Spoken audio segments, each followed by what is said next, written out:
What have you found, obviously when you started in, let's say, your first year, you're saying it's tough. What do you think kind of flipped? Like, what made it go from, hey, I'm... Jesus.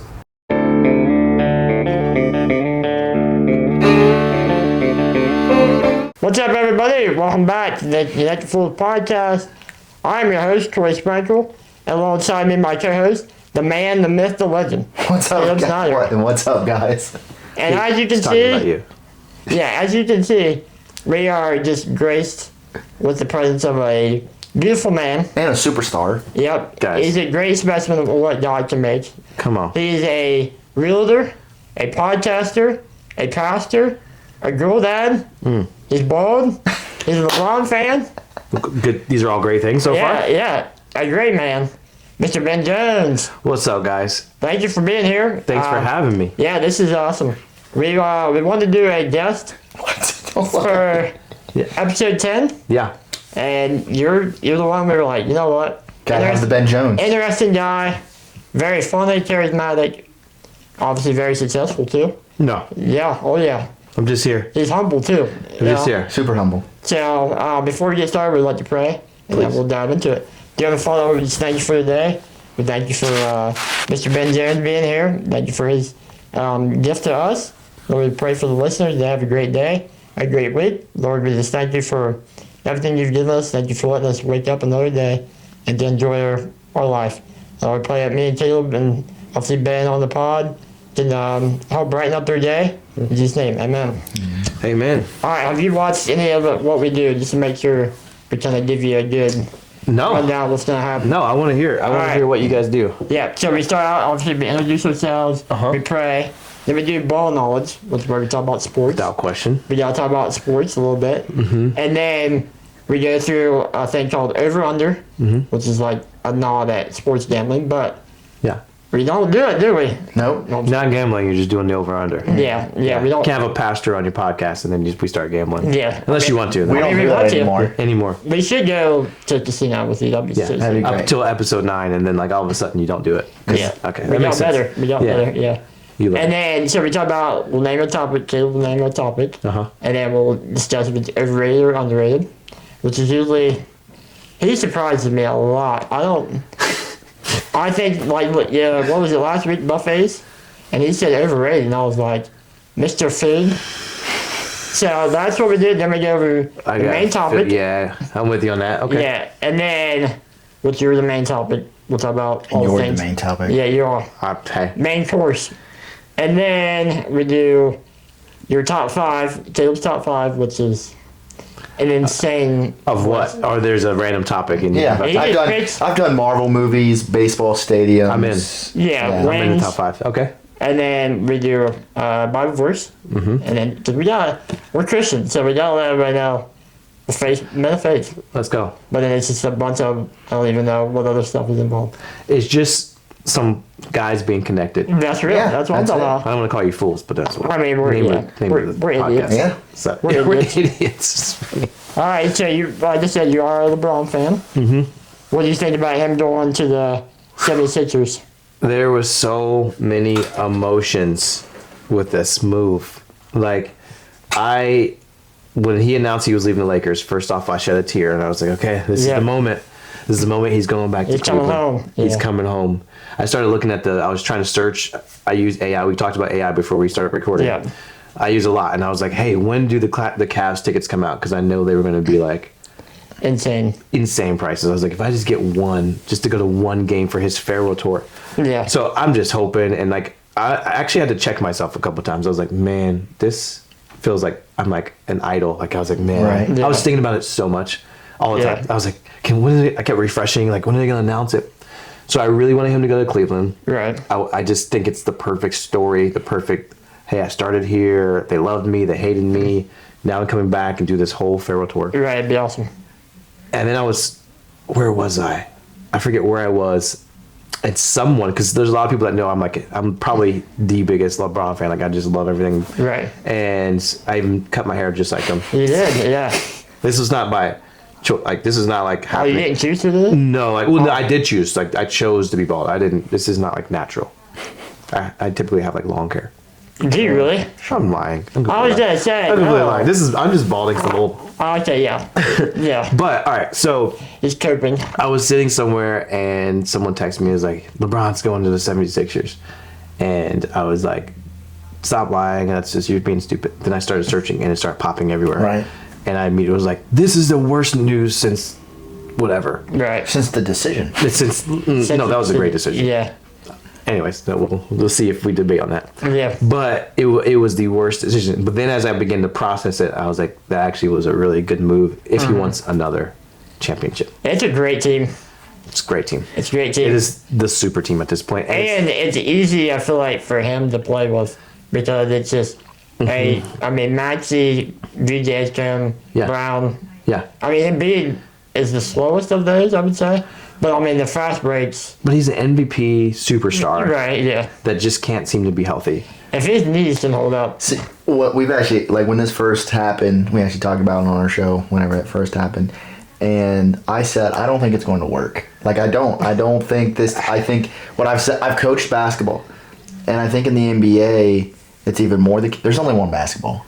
And when you look at Embiid, when you look at Maxey, and I would say LeBron, and maybe, you know, he's going to be in, his birthday's in December, so like halfway you're going to turn 42. Yeah. So maybe he's going to be less with the ball in his hand, but what I've read too is they want him to be the point guard, which cool, you know. Which is crazy. I That would like be it. unbelievable. Yeah, I mean, I think he's a good passer, but at the same time, Jaylen Brown, I'm a big Boston fan. That's my team. Yeah, And bandwagon. I'm not a bandwagon. Like, I feel like you are. But it's good. but when you look at Jaylen Brown, you left a situation where he didn't really he didn't get along with just one superstar. Now you're going to a team that now has three. You Yeah. know? But here's the difference. LeBron has this like earthly god type of aura for each team. Not that that's a good thing. I'm just saying. So when he goes, people listen. Sure. Yeah. So what's going to happen is these guys that were very egotistic on their teams because they're competing with their peers. Brown with Tatum. Yeah. So you have two guys that are same level of talent and also same level in their career. They are going hand in hand, so they're going to butt heads.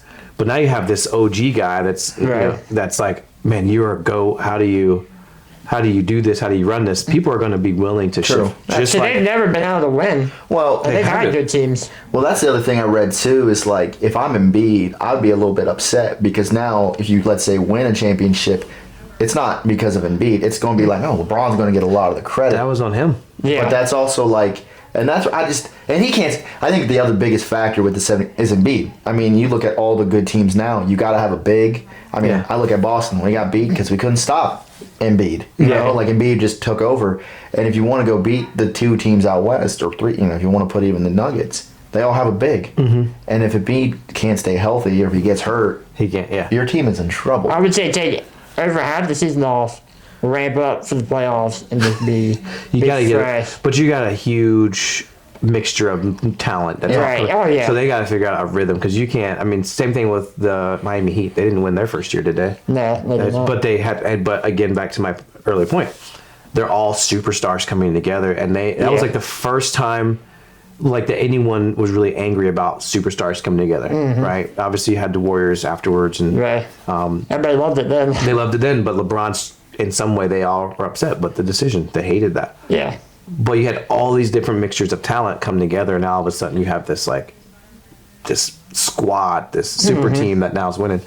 I think if he went to the Cavs, he'd have a problem because they already have a rhythm, and They kind of play more team basketball. they They do, do, and they yeah. can't. So it wouldn't make sense unless they revamp their team.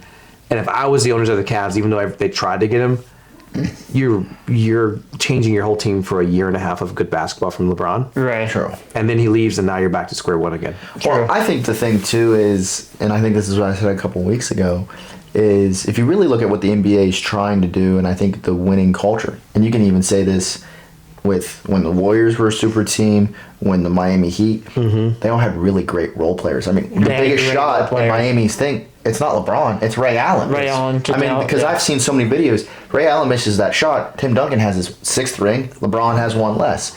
So, the role player, you look at the Warriors, Sean Livingston was a huge part of that. You had, the different Iguodala. You had some different posts here, and like they just kept plug and playing. Yeah. Even in Cleveland, when LeBron went there and they won, you had good. They had great Channing Frye, Richard Jefferson. And I think that 2016 team was garbage. Did you think so? that was mostly LeBron. I'll give you that. That was a lot of LeBron.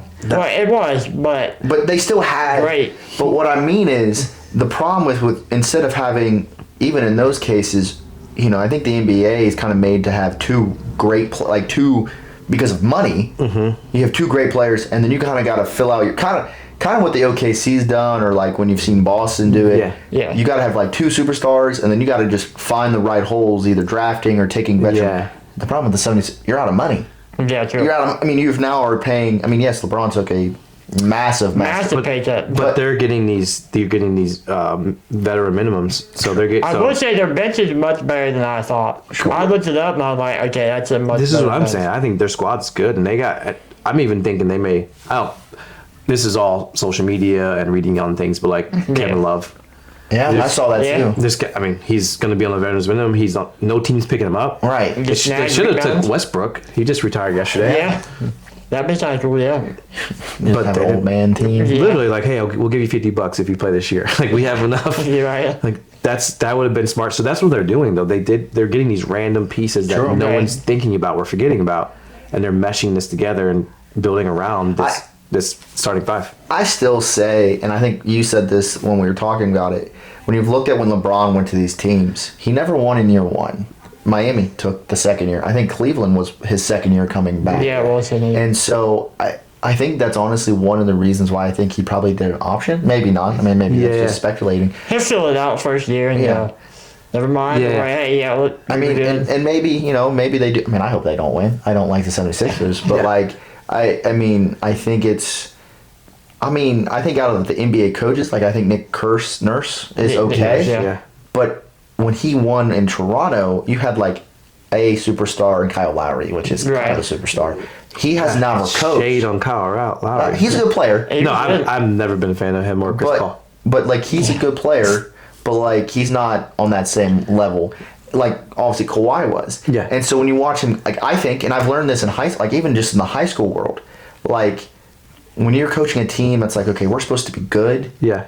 Cool. That has different aspirations when, hey, we're supposed to win the whole thing, and I got So much pressure. superstar. Yeah, I know pressure. just in my own life, I wasn't the head coach, but being on staff at Watkins, when we went to the Final Four 4 years, we had 4 Division I female athletes.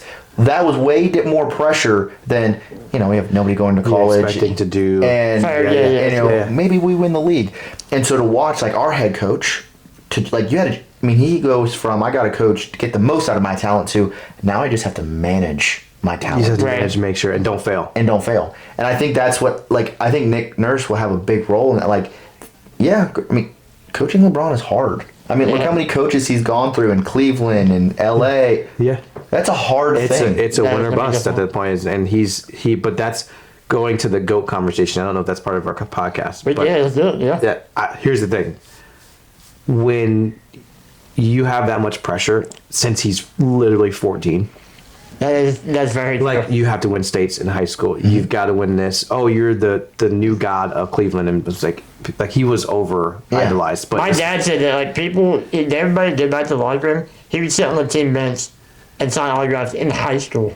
high school. For the whole entire halftime. He in never, high school, we're never got the 5 autograph. years apart, age-wise. I think that is crazy. 6 years apart. He's older than you. That's Yeah. a crazy thing. So much older, and he's And he's still playing. and he's still playing. Yeah. And his kids are playing. Yeah, your Yeah. son's in the NBA. NBA. It's ridiculous to me. And everyone's just it was amazing for 10 seconds. Now everyone's hating on Bronny, but you're not Everybody really. hating on Bronny. He's still top 10 in the NBA, LeBron is. Yeah.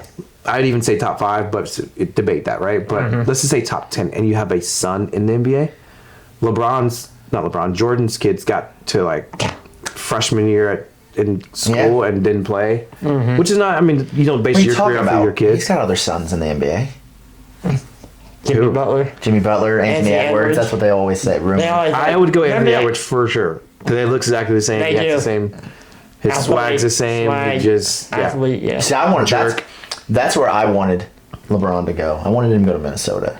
Why? because I think that would be a great. Because if I'm LeBron, what have you always? I brought home a championship. That was their pitch to him. Hey, our city sucks.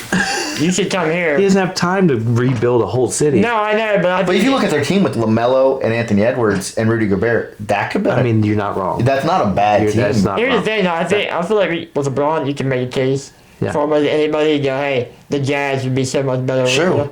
The Jazz haven't won anything since ever. Yeah. They lost to Jordan. I forgot the Jazz was even part of the NBA, to be honest. Yeah. Like, who's their star right now? They have a bunch Laurie of Markkinen. Laurie Markkinen. Dante George. And they have a lot of young guys. Young dudes. They are That makes sense. They're a lot of rebuilding. young guys. Like, who's saying, when you get, obviously, if you get to the NBA, you're like, I don't care where I go. For most people. For most Right. people. But, like, They actually have a guy that's like that. They do. They have a guy. Ace like Bailey. He's from Rutgers. He's like, I don't want to go to the Jazz. and he goes to Jazz. He goes to the Jazz. And it was their new one that they signed this year. Oh, the guy from Kansas that's from Ohio. Yeah. Darren Patterson. Yeah, Darren Peterson. Yeah, and he did that too. He's like, I'm not going there. I'm like, why do you keep picking that? They're going number 2 Don't overall. raise your hand and say, I don't want to go to Utah. Because they're going to send you to They're Utah. picking you, yeah. I don't mind Utah. Like, I've been to Utah. Like, it's not a bad place to live. I'm sure it's not. But Their coach is good. But if you're 22 and you were just handed $10 million to play a game. Probably more. Well, I'm just but you're a rookie, so you're not getting crazy money. You are now. They are not correct. But let's just say you get that, and let's be honest. This is again 21. You're a multi-millionaire. You probably came from nothing. Right. Now you're a multi-millionaire. Do you want to spend it in Utah?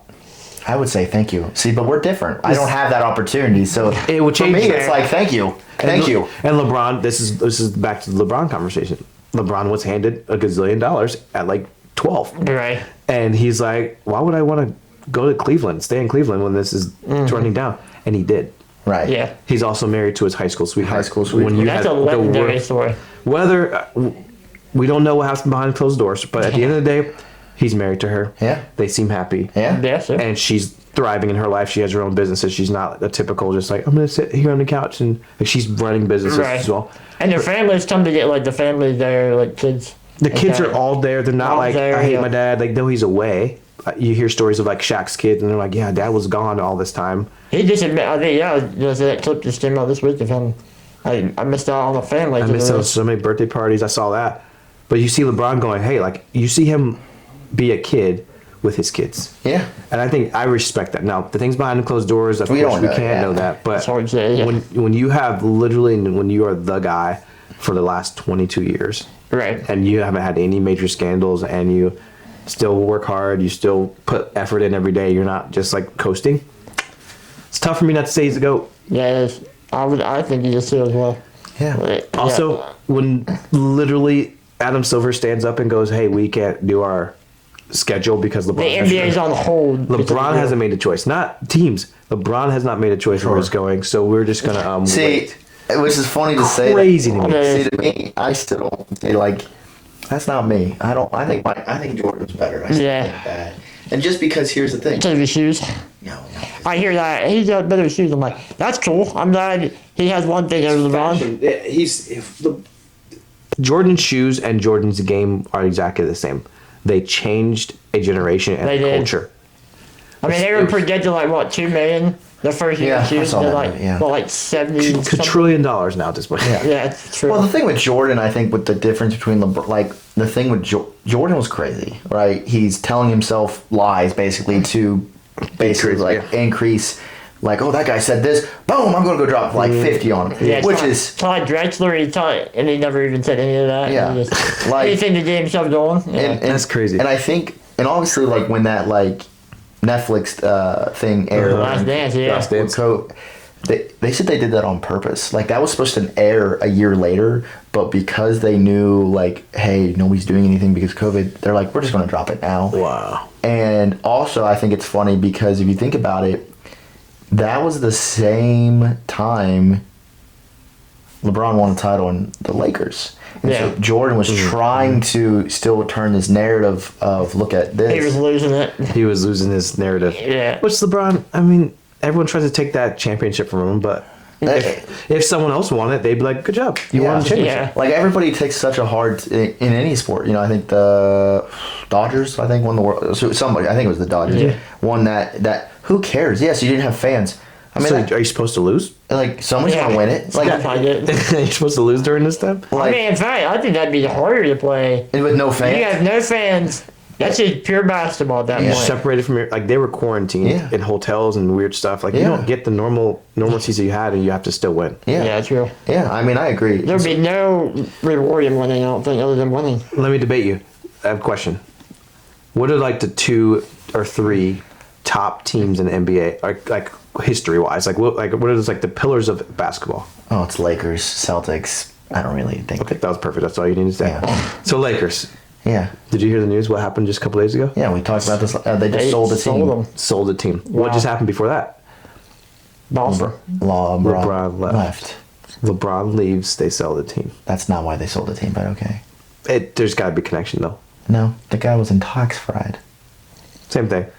It's all the same. No, That's all. That's all it is. I would say, and here's the thing. Is that really what it was? yeah, he's getting investigated. Well, the, I think, the yeah. owner, That's the previous owner, because he just bought it in October. from the Bust family, right? Yeah.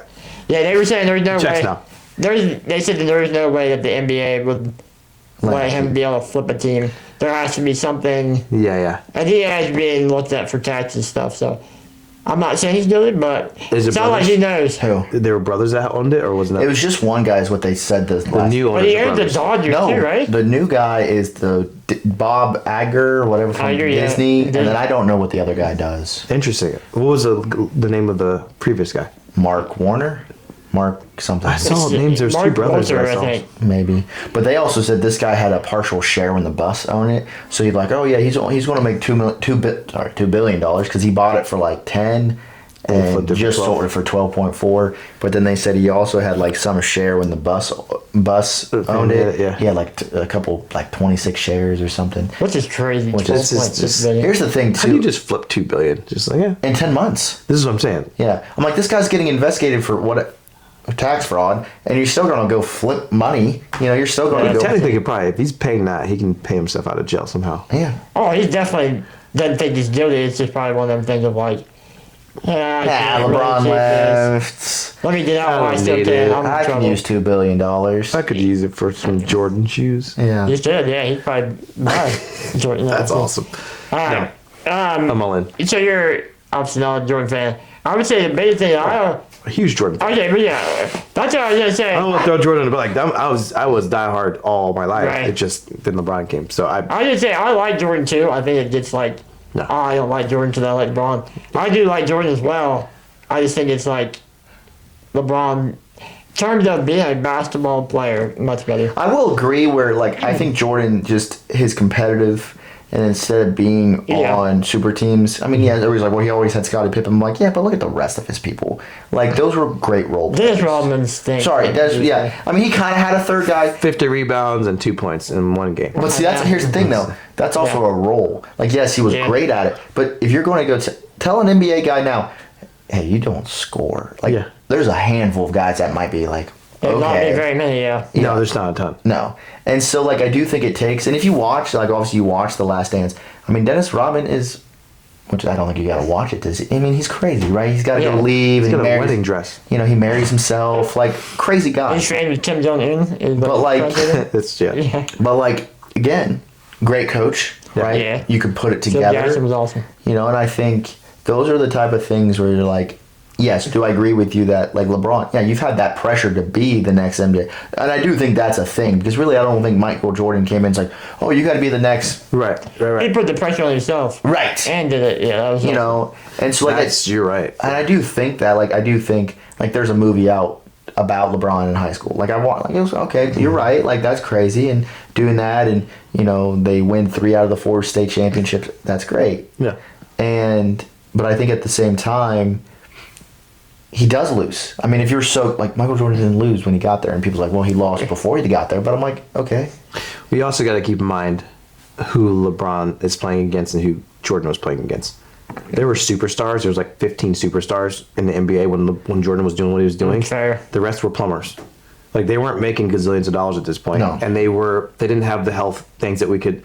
Guys were not jumping through the gym doing backflip dunks. Like, now LeBron's having to guard that in his older age, and he's still I'm talking 20-year difference of Sure. age, and he's still running up and down the court with these guys. Yeah. and dunking. If you watch Kobe, if you watch all these guys in their last couple of years, like they just declined like no one's business. True. Right. LeBron's still top 10 player. Yeah. If you look at Kobe's entry into the NBA, he wasn't the superstar right away. Yeah. If you look at Jordan's, he wasn't a superstar right away. These guys had to grow into these roles, and they became phenomenons.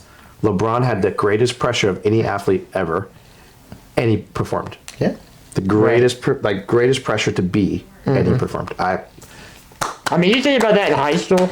Yeah. I can't imagine being that big of a person in high school.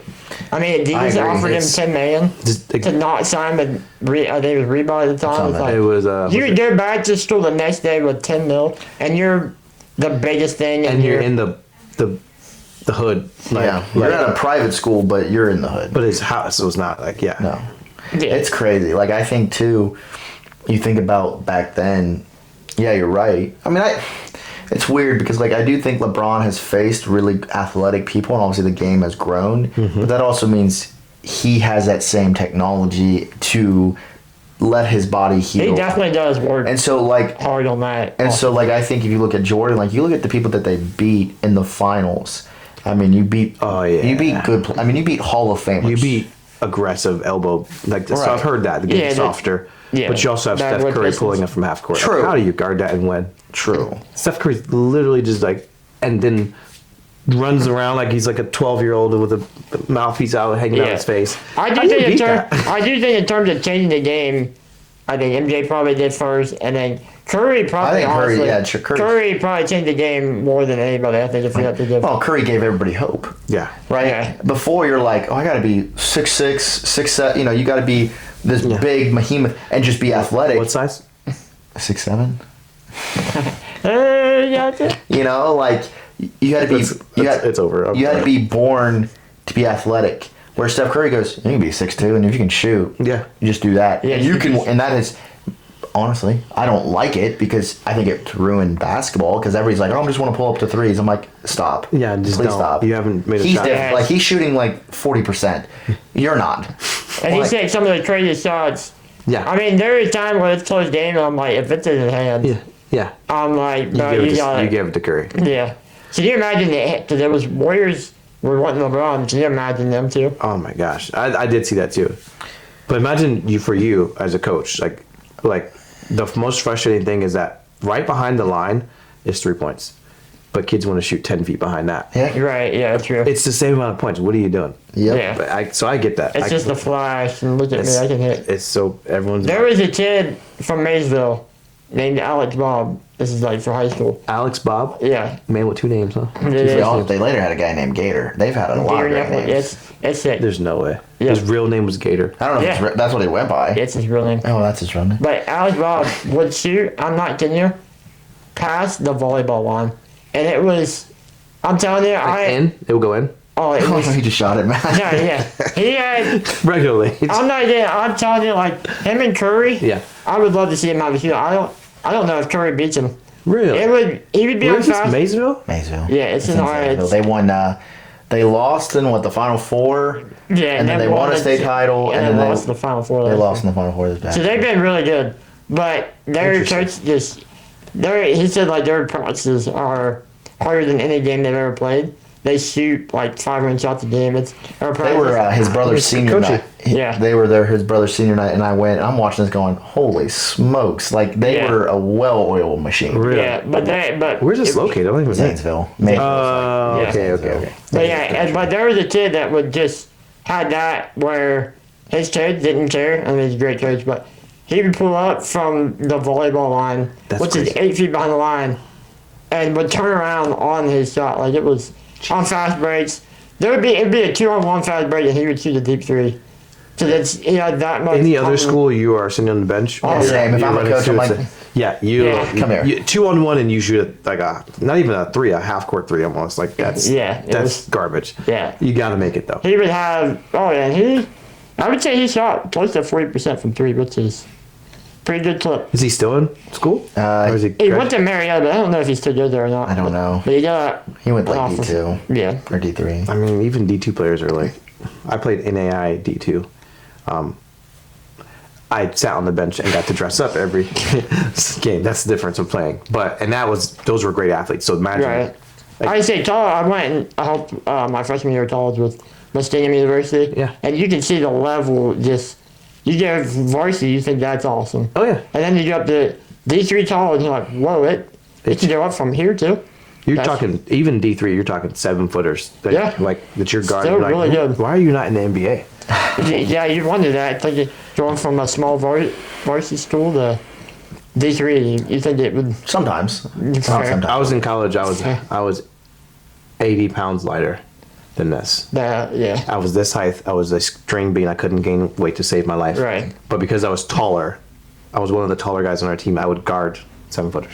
Really, that would be tough. And I got pushed around. I'd say the post, you get beat up probably. Oh, all the time. So that's why I can. I think I can shoot now. So that I had to choose to go. Do I stay on here as a 6'3" skinny guard, Right. or do you go out to 3 and become a shooting guard? And that's what I did. So It's a good business move. Yes. Just a little, was it a little? I don't know if it worked out because I'm now sitting on the couch with you guys. That's very fair. Which is the greatest thing ever. Not that I'm Appreciate in the that. Appreciate NBA. that. All right, LeBron. but you're also a Ohio State fan, I am a Ohio State fan. right? They were just preseason coaching poll number 1. Mm-hmm. I feel like deserved, but it's obviously I went there, so I'm maybe a little biased. It's been years since basketball has been good. Ohio State, and Yeah. we're hoping this year's gonna be good. I'm talking about football. Football. It's funny you say that. People always ask, "Man, you gotta be a huge Buckeye basketball player or fan," and I'm like, "I am." But football, Yeah, football's I different. It's different. I get excited about football. I say there is just a different, like, I feel like, thing about, you're Ohio State basketball, volleyball, whatever. Mm-hmm. Football is its own deal. It's its own world. It's a separate, it's selling out 110,000 seat stadium almost every game, I'd say. If not every game. It's crazy. I would say our greatest ability for Buckeyes is our recruiting class for the wide receivers. Oh, yeah, for sure. We Wide get rid receiver of 3 or without- 4, and then every year we just refill. I'll just say. And I would think, too, with moving forward, and I don't think it's slowing down, but, like, obviously you just lost the brains behind that with losing Coach Hartline. Yeah, Like, obviously you go get I'm LSU. They're coach. LSU. Or And they're wide LSU was receiver. right, Yeah. it's like neck and neck, and I think it will be very interesting. I was friends with his wife in high school. Really? Yeah, they're a little bit different in age, I think slightly, but yeah, she was friends in same grade, everything. Did she go to your school? Gahanna. Oh, she's from Gahanna. She's from Gahanna. Did you like football? No, she probably hates it. She was a football. I'm trying to remember. She was a football cheerleader or basketball cheerleader. That's crazy. Really? Because we had separate. You could do Sure. one or the other. Right, true. But yeah, I mean, you have Garrett Wilson, Chris Olave, Jed Smith, and Jibba. Then you go from that to Like Marvin Harrison Jr. Mm-hmm. Wow, that's probably the best. that's the one. best we'll ever And see. then you probably get the greatest receiver, Which is potentially, ridiculous. and Jeremiah Smith, and he's Wait, he's coming back, right? Am I correct? Yeah, he's a it's the junior. last year. It's This is his last year. probably his last And year. then you got Chris Henry Jr., which is he works out with NFL wide receivers. All the like time. he's 6'6", ton of lengthier. Like, how do we get these guys every year? I don't really We've know. got to win another championship soon. It's just Just to hold on. The thing we talked about this too is this is by far the toughest schedule Ohio State's ever had. I think ever had. Yeah, it's good. I mean, it's at Texas, at Iowa, and then you have a At 3-game. USC, right? Well, then you have a 3-game stretch where it's at Indiana, at USC, host Oregon, and then you're at Nebraska, host Michigan. Which one do you think is going to be the toughest of those games? I think Oregon's good. I feel Oregon, like that's where my mind was Texas should be. Texas. I'm not sure their team though, really. Texas will be interesting. I mean, I think Indiana's going. I mean, Yeah. I mean, I think that through what and the thing that I've said about that is if you go on, I don't think they will, but if you go undefeated, Oh, we will. Don't worry about it. Come on. Well, we play against Kent State. We might yeah, lose. week We might- one, Ball week 1 and State. 3, We those might two lose teams are that. bad. We might lose Kent State. Shout out to Ethan. Yeah. Yeah. September 19th. Check out our boy Ethan. Yeah. He'll be quarterbacking for Can't Kent be slinging State. it. Hope you don't get beat up Q2. Or 3 or 4, depending on what it is. No idea how much it is. QB1, I mean. QB2. Yeah.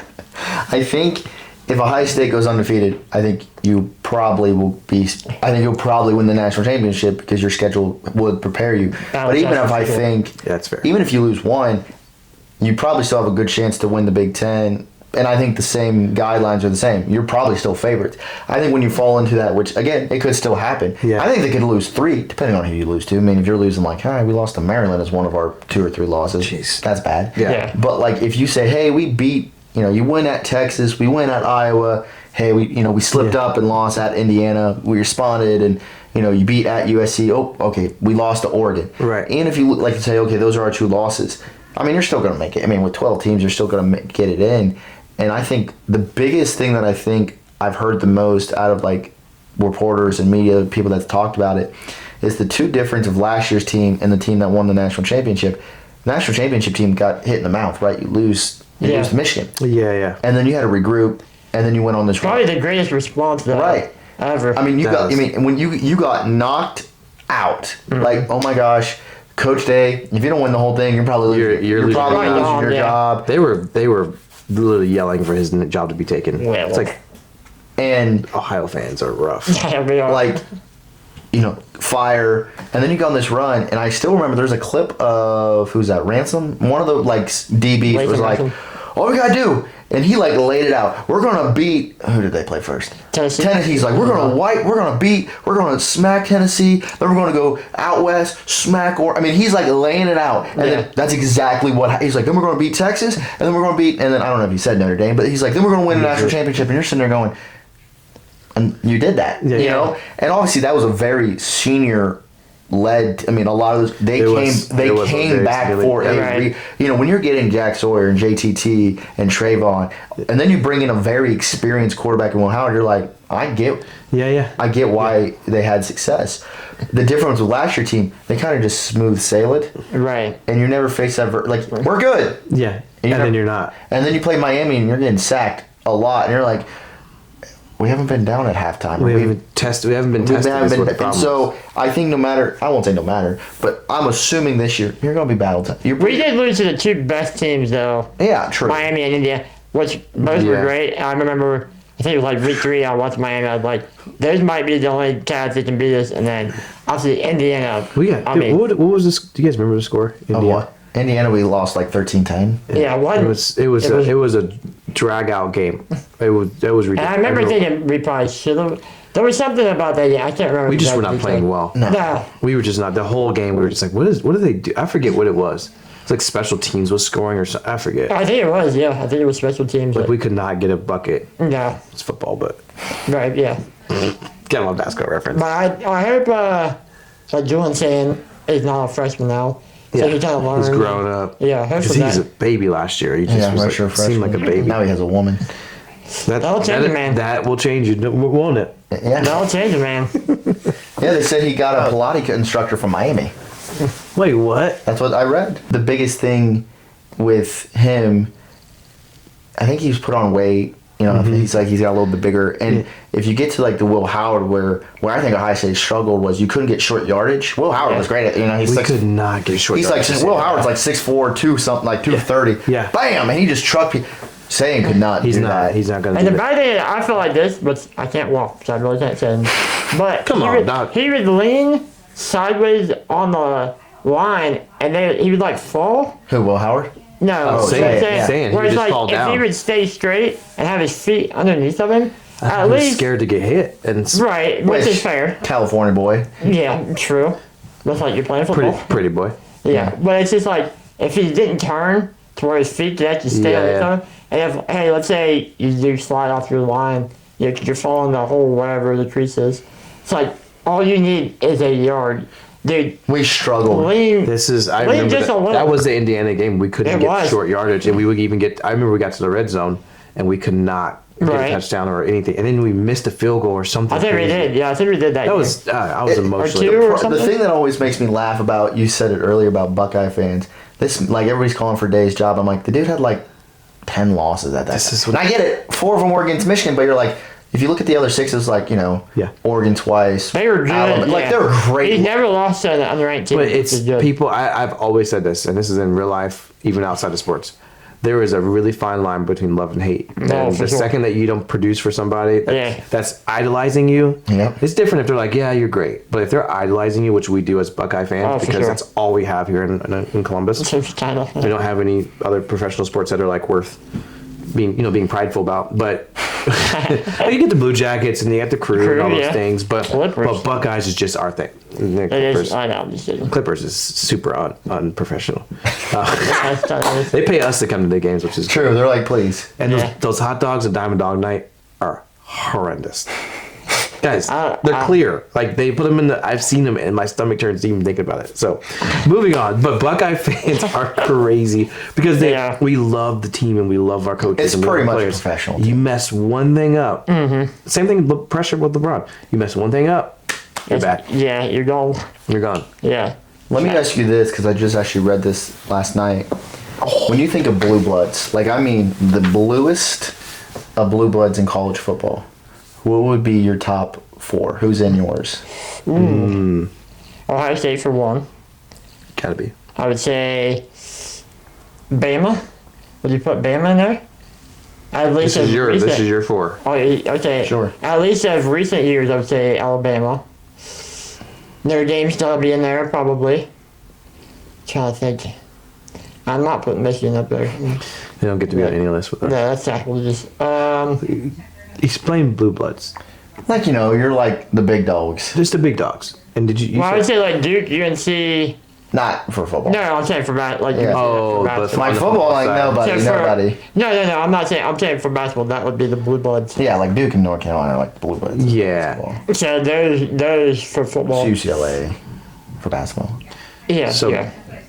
Crimson has been the last. You got to think overall though. This isn't just the That's last. what I was trying to think of Clemson's been the overall. way that way like the last couple of years. Yeah, true. Last 10. They weren't. Yeah. That's what I'm trying to think. Like Bama, other than Saban, I don't. I'm not- Yeah. Trying to think of their history before Penn then. State, but that was again Oh, for all the bad things. Yeah. True. So you gotta wipe them off the list. Yeah. Definitely Bama. Definitely LSU. Excuse me. LSU is gonna be. I feel like Buckeyes. That fourth one's got it. That's tough. Oregon again. That's been lately though. yeah, that's lately. Yeah.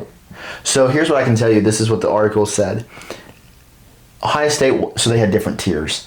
Yeah. Ohio State wasn't in tier 1, and that we never- blew my mind. we never get There are 4 teams in the top tier was Michigan, That's Notre Dame, Oklahoma, and Alabama. And I'm like, Alabama, if you just looked at like the Saban era, sure. But I'm like, they had some really tough years in like They the did. Right. 90s, like they were okay. Notre Dame. Oklahoma, I'm like, again, historically, great. Michigan. Recently? The only reason you would Michigan? say Michigan is because they were the first, right, team, and they have the most wins. Right. So I guess maybe if you're saying overall. But my But thing, I don't think it's like, hey, you've won championships and Yeah. this and that. You just won a I'd lot be of curious the games. criteria to figure out why Sure. they're. well, that's- and because like that's- Ohio State was in tier 2. What did I read? Like Florida State was in tier 3 again. Like, and what me and my dad was talking about this. But like, I think those teams had eras, like Nebraska, Right. under the like Tom Osborne. Great, they were great. Yeah. Miami in like those early 2000s. Yeah, nobody. I mean, Ohio State beat them, but like Right, a lot of people right. were not beating them. USC with Pete Carroll. Yeah, they're great. Right. But Blue Bloods, you're supposed to be like. What I always think with Blue Bloods is when that job opens, everybody. I will leave. This is what I feel like the Buckeyes are. Yeah, I agree. Like if I'm Dan Lanning, You're seeing people leaving NFL. Yes. Their coach. the coordinators, Are you to do coordinators. Yeah. Right. Like I look at Blue Bloods, it's like you're getting NFL guys. If I'm like, I think a great example is Dan Lanning. You're leaving Oregon. I would go to like you're going to a Blue Blood. Yeah. If you True. play the video games, he does that all the time. Oh, okay, true. He does on the video game. On the video game. He does. Madden, College football. obviously, yeah, Madden's the NFL. Yeah. So it tells you how old I am. Yeah. My first Madden was on Nintendo 64. You're so old. This was before they had TVs. We just watched it on the rocks. I lost them. The cavemen draw the players, and I was like, X. And This is it like was just, last week. Yeah, we just go off. Alright, well, that's probably it from all knowledge. moving on. Cavemen. Alright, so we got our next segment over under. We got Giggles there, but he's supposed to be Giggles the walking clown. in for a second. So we're gonna talk about what we think is overrated or underrated. Caleb, what's our first one? First one is we got early morning workouts. Ben, since you're our guest, Yeah, you're gonna go first for us. Underrated. really? Underrated, yeah. Underrated. Yeah. Oh, it changes everything. I do see your story. That's why I added this one in. This is something I added. I ended up dropping 35 pounds a couple years ago, and I've gained about 10 of it back. But I dropped 35 pounds, and the funniest thing happened. Everything else in my life got better, like rhythms, disciplines. Because it's not about the workouts per se. Like it is make your You're body not trying to be Arnold Schwarzenegger. No, no, especially no. But but my mental state of like you're telling your body first thing you want to do when you want to wake up is stay in bed, number one.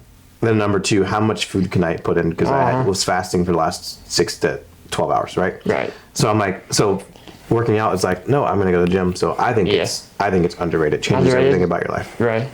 I mean, I don't work out, but I don't work out late at night, early morning. But I would say I do right. Like, think about getting up early, being disciplined. I do. Mm-hmm. I don't wake up early. I mean, you can ask Caleb that. Yeah. But I do. Like, if there's a reason, I love waking up. I mean, you're on the move, you're doing stuff, right? I think that's the same thing. Like, with you have a busy schedule. Getting up early, starting it off right. Yeah. Obviously, I'm sure you get like, maybe if you're on the treadmill for a little bit, if your headphones in, listen to maybe something biblical, or just getting your mind right, your body right, your spirit right. I've heard if you did those 3 things straight, you're an unstoppable person. This is it. And I think that's a big thing. So I'm gonna say underrated as well, even though. Don't say it. I'm probably gonna say overrated. I know you're gonna say it because here's my thing too, and that just fits my. I mean, it's just for my schedule. Mm-hmm. Hey, I don't really work out, but every time, I have gone on 2 diets. Like, so I have done it. I've done the discipline, but every time I always did like afternoons. Just again, that fits my schedule. Sure. And I'm not even like, oh, I like my sleep. Like, yeah, I like sleep, but like, I'm one of those people who's like, I could stay up till 1 a.m. and I wake up at 6. That's the girl. And I've done that. Now, don't get me wrong, I might fall asleep in weird spots, but like. What weird spots? I am actually very curious. Yeah, when you say you fall asleep. Like, I can fall asleep anywhere. In weird spots, like location wise. Yeah. So like I fall asleep. Like on this podcast last Right. that I roll the dropped clip. out. Yeah. But and so I remember there was a time in my life, it was in my senior year of high school, because I did a diet when I was a junior in high school, and so I went on a diet and I like ate less, like very healthy, and I just did like an elliptical. Well, then when it came to January of my senior year, I kind of stopped doing the diet part, and it was my junior year. Sorry. It's been that long since you've been on a diet. Stop it! No. You are pretty old. So. I'm just trolling. We got a new football coach, and I convinced myself. I said, I'm going to go kick, because I think, like, I had a pretty good leg. And I'm like, okay, I'm going to go work out. And one of my best friends was on the football team. I'm like, you know what? I'm going to tell myself, so they actually had like 6 a.m. workouts before school. And I got on a routine, and I probably did that for 3 months, or I was a part of it for probably 2 or 3 months. Yeah. And literally, I'm a really routine person. And once you figure it out, it's like, I woke up, I left, went to the school, worked out, and my grandparents lived like 3-4 minutes from the high school, and so I would literally leave, go to her house, take a shower, and she would fix me like breakfast. Of course. And so then I would go back to school, and like that routine helped me. So like I'm not saying I'm against it. I said overrated just because I think that's not. It's a new fad too. Everyone's talking about the 5 a.m. It really is a fad. Everyone's like 5 a.m. this. So I get that. And that's also why I look at stuff when we talk about these topics. Is I don't always look. Sometimes it's my life. I also think. I think it's. Is it just something that somebody's helping on? Oh yeah, yeah. And I think that's the thing too. So like, but when I mostly worked out was in the afternoon, because again I had class, or I had like the second time I did my diet, I was a sophomore in college coming out of COVID. I was stupid. I should have just done it during COVID, but missed my mark. You'd have been ripped. That's what my dad said. And me and your dad say a lot of the same things. Maybe it's just I bet if we thought it out, I say a lot of the same thing too. Yeah. I'm just kidding. I'm joking. and so I say overrated because I think people assume, and everything you said I do agree. Like, it gets your mind right. You're right. That sharpens your mind. That was in one of the best places I've been. But where I think overrated is I think people think you have to do that. Right. And I think if you do it what best fits your. Go at 3 if you can. Go on your lunch. Or it takes over their personality and they're arrogant about. I mean, obviously not. I'm not talking about like you, but a lot of like high schooler. It's just like their whole. Yeah. That's their ego whole life. is- and I gotta go to the gym. Yeah, you're like. they tell everybody about it all the time. Right. And like, bro. And so that's where I think sometimes I'm like, the gym is great. You want to have a healthy body. Actually, I told Tiffany and your wife this last week at group. I'm like, see, but you could die tomorrow. I'm going to eat what I want. That's my logic. There's a comedian says that if I die, I want to smell like cake when they Yeah, open me. it's Okay, That's where I got it from. There you That go. is fun. That's exactly Yeah. it. Gabriel Iglesias. And you know how to live longer. It's just not feel longer. Yeah. I mean, You know, and so that's also my logic is, I do take, I'm not sitting here going like I'm like sloppy overweight, but like, yes, people that work out, power to you. I'm also in the point where it's, see, I have to work out because if not, I'd be 7,000 pounds. Here's Because I my- love to eat. True. same, but I've gotten to the process where I've figured it out because of my diet. It's like, okay, here's the other thing I read, which is so funny because you're a dad. They said if you're a great dad, you probably don't have a 6-pack. I do. I have 6-pack. Sure. 6 packs of fat? Wow. I have 6 packs of water in my car. True. I don't think I've ever had it, and I've used to work out a lot. And it's because what I heard when I it's heard so that, hard to get it. because True. if you're a great, you should be busy. Like you shouldn't have time to be like, oh, I'm jacked. So into yourself. Yeah. Yeah. And so I think that's so. I'm not saying that as a person I don't have a 6-pack myself. But I've seen people, and we can move on to the next topic. But I've seen people that are followers of Jesus, and they're deep into that. They're great businessmen. They're great husbands Right. and dads. But the only time that they can get in that quality time of really dialing in for themselves is 4 or 5 in the morning. Sure. True. Yeah. True. Because no one's up, no one needs you, and you're not taking away from anything else except for making that first deposit into yourself and with the Lord, which is what I try to do. I get to the Starbucks at 5:30 in the morning, and I'll go to it to 6:30, and I'll drive to the gym, be there at 6:45, and before people get their 9 to 5s going, I've already done my 2 hardest things. Honestly, I think that is the biggest thing is you're getting ahead of. True. And that way, so you're healthier. Very true. You're with your word, and you're already beating people to. My opinion might change. I've obviously just starting a full-time job, and Yeah. obviously when you've kind of had a very flexible schedule, what I've had the last 3-4 years, I don't need to wake up early. Like I can do, like I get Right. off early. You can go whenever you want, yeah. And, so maybe my opinion might change. Right. I'm When you have a assuming- lady and you also have kids, that 3 p.m. they're like, that's prime right, you gotta get dad your stuff. time, Right, husband true. time, and so you can't just be at the gym. True. That's very Unless true. you leave work early or whatever. Sure. Or you're just, something has to Or slide. you're Cauy and he just gets to chill all day. I chill all day. You should All see- day? He's working right now. You should see him at the gym lifting his little dummies. Yeah, just Dumbbells. You call them dummies? Sorry, Yeah. dumbbells. That's hurtful. It is. Straight to the heart. That's little dummies? I can't walk, but What geez. about big dummies? Jeez. Yeah. Maybe he does. Sorry, my bad. 90 Yeah. pounds. He's just getting after it. I treadmill a lot. All the time, baby. Yeah. Get tired on the treadmill? No. He's gotta work out his hands. Yeah. Moving the stick thing is hard. That is Yeah. hard. That's All day. Carpal tunnel. All right, next. Carpool. Yeah. All right, next topic. This is why we now take way longer. Yeah. It's just taking longer. Sorry. Influencers is our next topic. Wait, oh, like is it over and under? Over and Yeah. under? Just like the realm of. I don't think. I'm Now sure if your you, podcast will be over. yeah, sorry about that. Yeah, it would be, but that's. No, it wouldn't. Yeah, it would. I'm so sorry. No, don't be sorry. This is good. This is good information conversation. Yeah, so like if you lined up obviously one by one influencers, Yeah, you I'm got- sure it's a base by base. Sure. But just the realm of social media influencing and all that stuff. Here, I'll go first. Yeah. I think they're overrated. Right. Just because I think I'm a very old fashioned person, and I don't like that you can basically, which I guess is maybe smart on your part, because I do think it does take hard work to get that far. Mm-hmm. But like, get a real job. And I'm sorry, like I don't think we're now in such a generation. It's like I'm gonna watch people play video games. I'm like, you can't just go That's play a video My game. kids watch people open and play with toys Yeah. Like on like social media. just go do it yourself. Right. Or like my biggest thing is, there's actually a girl. I won't name names because I don't remember her name. But there's a girl that's now gone famous. Like, I have my own person. She's pretty attractive. It's hard to say that because she's not a nice person. But she's gone famous because she's had this clip, and everybody's now like, what's that? Like getting their. She's like, I would not go on a vacation if I couldn't film it. That's literally what she said. Oh yeah, I know. I think that's. She dated one of my high school best friends, and I'm like, that girl's 3 years younger than me. I'm like, and that she's like she has a big following. I'm like, interesting. So she's filming everything she's doing. And I'm like, what are you doing with your life? true. Yeah, like you're just Yeah. filming. And I'm like, and don't get me wrong, I mean, yes, make your money, but I'm like, for just how I am, I want to feel like I'm impacting the world. I want to make sure, not just, hey, everybody, look at me, look at my life. Look at my life. And I feel like that's honestly what a lot of influencers do, which some of it's cool.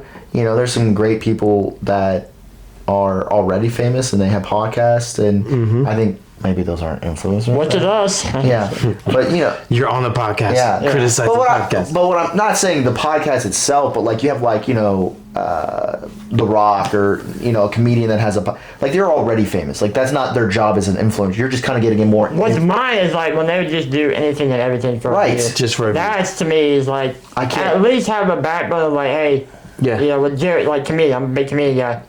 Dude, you're doing anything to get a laugh. It's atrocious. It's That type you're of trying too stuff. hard is what Right, it is. yeah. Well, I think too, when I look at it, it's we don't need to see what you're doing every day. Yeah, it's like, and some people like, oh, I love, you know, and people just like you said, like you're watching people Play it. doing something that I mean, I get it. Everybody has different backgrounds, but I'm like, you're doing stuff that is achievable. It's not like, okay, guys, I'm going to go drive my like Corvette. Okay, not everybody cool. Yeah. But if you're saying, hey, I'm watching you play video games, Yeah, or I'm Which my video games right there. I'm just saying, like, if you're watching someone play it, but you also have a game system at your house, Yeah. but you're watching someone else play on theirs. Yeah. that's crazy, man. like that's the part where I'm like, where, like that also goes back to probably I think I'm at the end of that. Like you, I think you grew up in it. I'm at the end. But like instead of going out and just playing, it used to be go play video games. You're not even doing the action. You're getting even more lazier. More lazy than that. And you're just watching. Someone else play. Yeah. See, I think they're overrated as well. But I also have a different view on the branding and things of certain things. So like I record a lot and do a lot of content, but I'm also not an influencer. That's weird. And I also always have to go back to what am I doing it for? Right. And Yeah, there's sure. there's a lot of different things. And you in your intro you said all the different hats I wear per se, right? Of life. And I'm always encouraged, like, okay, I've told someone this on my podcast. I've told someone this. I said, hey, if you're not successful in your life, sometimes you won't be able to have influence on others. Right, Yeah. true. So if you're a fitness guy, for instance, let's say you're a trainer and you're out on a camera and you're recording your workouts. If you're out of shape, no one's gonna hire you as your trainer, right? Like, Right. you have to be successful in that space before they will want to listen to Yeah. you. Right. If you're a pastor and you don't know God's word and your marriage is horrible and your kids are this, Right. they're gonna go, you're telling me what? Like, your life's messed up. Sure. So for me, I always have to go back to, in order for me to impact a generation, in order for me to be able to share things, they've got to have some kind of insight into my life of what's happening and where it's going and what Right. God's doing in my life, so that when they have questions, they know where to go to. True. So the influence world was really good, I think, with websites, like with online stuff, videos, content. Everything is good until it's misused, and I think Right. that's where our culture's gone. Is we've misused it I agree. for likes and loves. And Honestly, because this guy was on a preview of the movie theater. That guy that's on TikTok, that's like the dad, that's like, you know, he shows you how to change it. Right. Like that's like, but That's awesome. That's great. I Because agree. there are people Big that's time. like, oh, I didn't have a great dad, or I didn't have a dad. being educated, yeah. And like you don't know how to tie it. It's like that stuff. I do think some influence are great, but I think so many of it is on the not. It's the look at this, look at me. That's what we're saying. It's not that you're saying it's bad. It's just that it's overrated or underrated, and right now it's overrated. Yeah. All right, last over under topic, and we'll dive into the main course. Is HOAs. All right, so then since you're a big homie, all right, which I don't have a HOA, do you? No, I don't. I don't either. Wow. That neighborhood doesn't. Golf course community with no HOA is crazy. Wow, it that got is set up. crazy. It started with one, and then it was set up illegally, and so they wiped it away All right, we're gonna say overrated, all the clean slate. without question. Oh, 100%. I think when I lived in a neighborhood the first 17 years of my life, and then we lived in a condo for a year, and then we built a house, and we don't have that. But from what I've heard, they're like, like you watch, and again, I don't know this from real life, but watching shows and movies, like they seem like they have weird, like, sir, you gotta take your trash can in. And they're like, dude, chill out, you know? Yeah. So I've always taught this because I used to work for a builder, and builders obviously build neighborhoods, and then they send an HOA to manage the neighborhood once you're done selling them. And so what they do is, I like them, but then they're overrated. And so what I mean by that is the whole purpose of an HOA is you don't want you to be in a nice, clean, uniform neighborhood, and then your neighbor paints their house purple. Sure. True. Or they have this broken down car that sits in the street. Because what it does is it changes the value of the neighborhood because you have the one bad apple. So you want someone to enforce it. The problem is they don't tend to enforce anything, but you end up paying these fees. Right. And then they'll do the one-off random, like, hey, your trash can's out too long. We're going to put a notice on your door. And you're like, do you not see that guy's junky car that's been sitting there for literally 3 years, hasn't moved, leaking all over everywhere? And so people just have these things. Then you try to call them for anything, and they don't answer. Like, it's a mess. So that's why they're overrated. Yeah. But they're useful in the newer neighborhood to, like, keep the value. Right. I do think there is a value that they should have. You know, they should be there. But yeah, I would say my grandma has one in Hebron, and she told them the mafia. They'll enforce something weird and then make her pay for, I don't know, she has a fee. And they're usually run by companies, and then once the neighborhood's all built out, they'll actually transfer it to the neighborhood. So then they'll put someone over it. So now you got Susie, who lives 3 doors down from you, and she has nothing else to do, and she's like, I like pointing fingers at people. Right, yeah. They're never complimenting you on your yard. It's always the negative. Oh, true. It's never like, hey, you guys are doing so good. It's actually like, you suck. That's our society. We don't go, good job, Ben. We're like, Ben, you got to get your crap together. Yeah. This is why I don't look at reviews too often when it comes to, like, trips or things. Because no one's going on there and going, this was a great place. This is the best thing. We're coming back next year. It's always, there was something. My luggage was lost. This was bad. This is horrible. This person. And like, so it's very hard for me to judge things based off of that. And it's always like a negative opinion. Like if you have a great time, I feel like you wouldn't even say anything. You don't, because you're too busy enjoying your time. You're enjoying the moment. If you have a terrible time, you'll let me take some time. Yeah. Let me let them know. So. That's how I am. All right, so all three of us overrated. Yes, sir. Overrated. All right, sounds good. We're on the same page. Sounds good.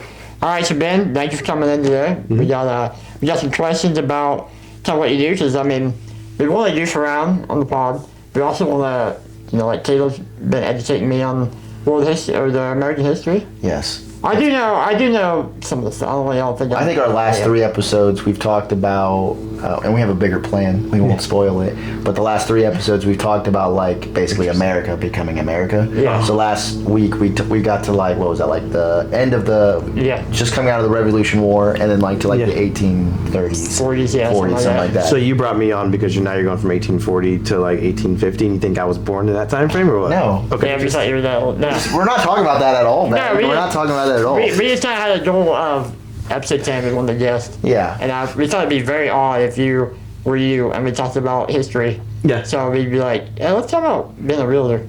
So what brought you into being a realtor, if you don't mind us asking? No, this is a great question. So it's all for the ladies, right? Without question. I mean, ladies, my wife and my daughters, yes, the ladies. Yeah. No, so when it was a God thing. So I've always been a semi-charismatic type of guy, and I've always semi full bore, yeah. Yeah, I am now, but I wasn't always that way. And then my kid in high school, I wasn't very outgoing, but I still loved people and just wanted to care for people. Right. Obviously, great transition into ministry, which is what I do full time now or part time. But real estate wise, I actually had a job at an apartment complex. I was just looking for a job. Right. As an adult, like right out of college. And worked for an apartment complex and ended up getting fired. Reason being, I was a great employee, great person, and a lady came in and she applied for an apartment, and I asked her how much she made, because you have to fill out the form. And then she told me, and I said, how much do you make a month? She told me the number, and I said, no, I said a month, because the number that she gave me, I was like, that's what people make a year. So I was like, how much do you make a month? She was like, no, that is how much I make a month. I said, what are you doing here looking for an apartment? It was a whole moment, right?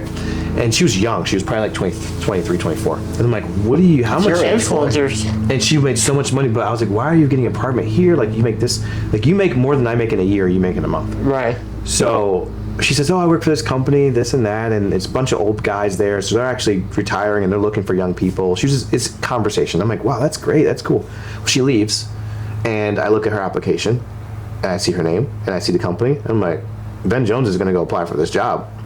Well, you can't legally take someone's application, and then I used her as a referral.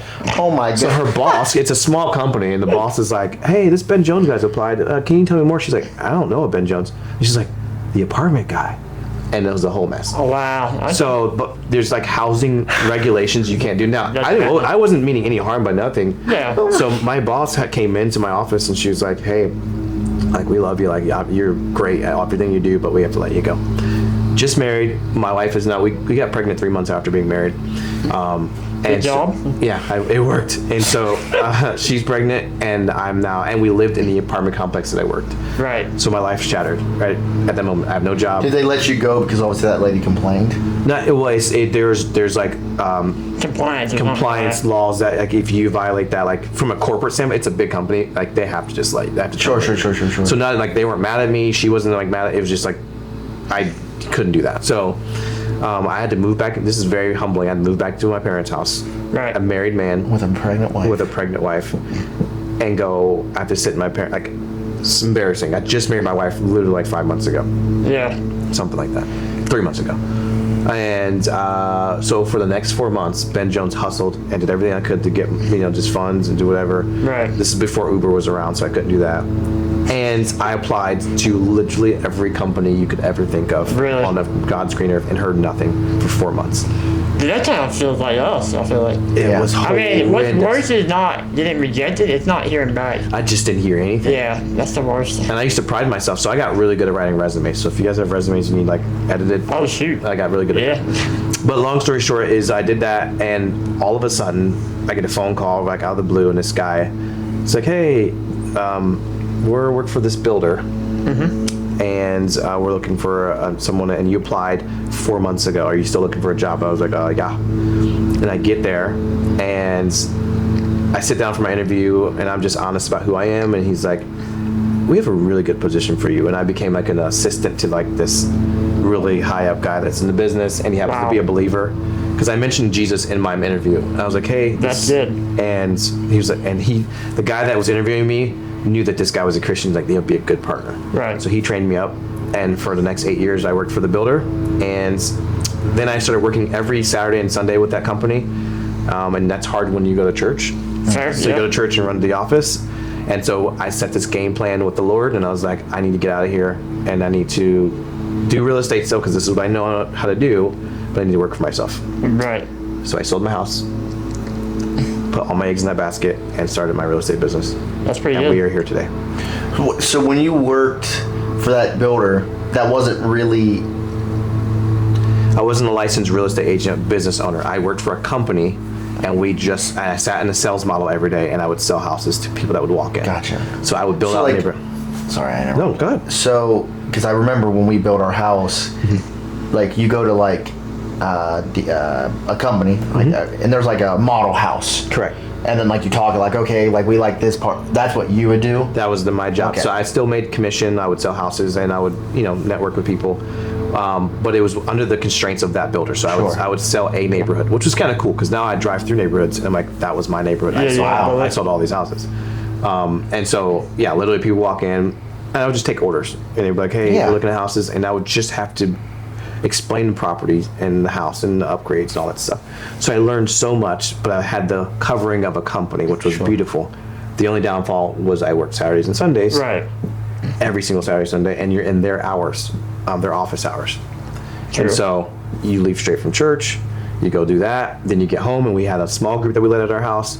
So my Sundays were just gone, and I would never invest in my family. I would just be so busy, and I did it for 8 years.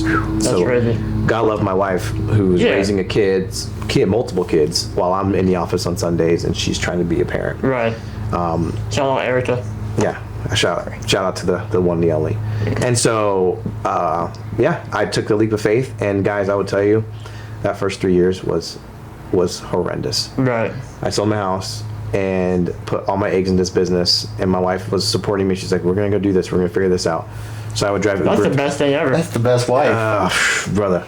I'm so blessed. And so I would drive Uber till 3 a.m. I learned how to make barn doors and farmhouse tables. Nice. So I sold those and built those. Man of many talents. Yeah. Well, it's when you have to figure it out, you just learn these tricks of the trade. Right. And then, so I started doing those, and then you work your normal job every day. So I was just grinding for 3 years, stressing, crying, all the things.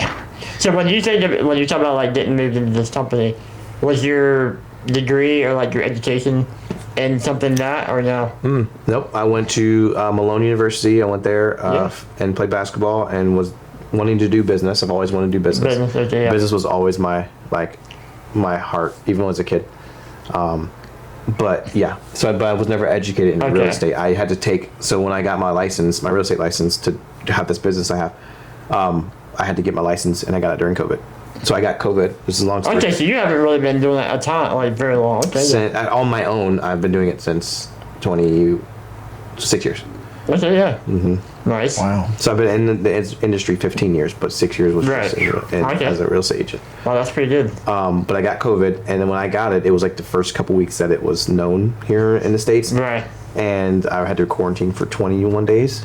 Holy smokes. It takes 6 months to do his classes online. I did it all in that time that I was quarantined. Heck yeah. So wait, is that all it takes to be like to get your real estate license? Mm-hmm. Is there? You have to I'm assuming a degree in something that business. No, it's a license. Yeah. Just a license. You have to get a license, so you have to take these classes, Wow. these prerequisite classes. It's like college, but then you have to take a licensing class at the end, or a licensing test, and that's hard to pass.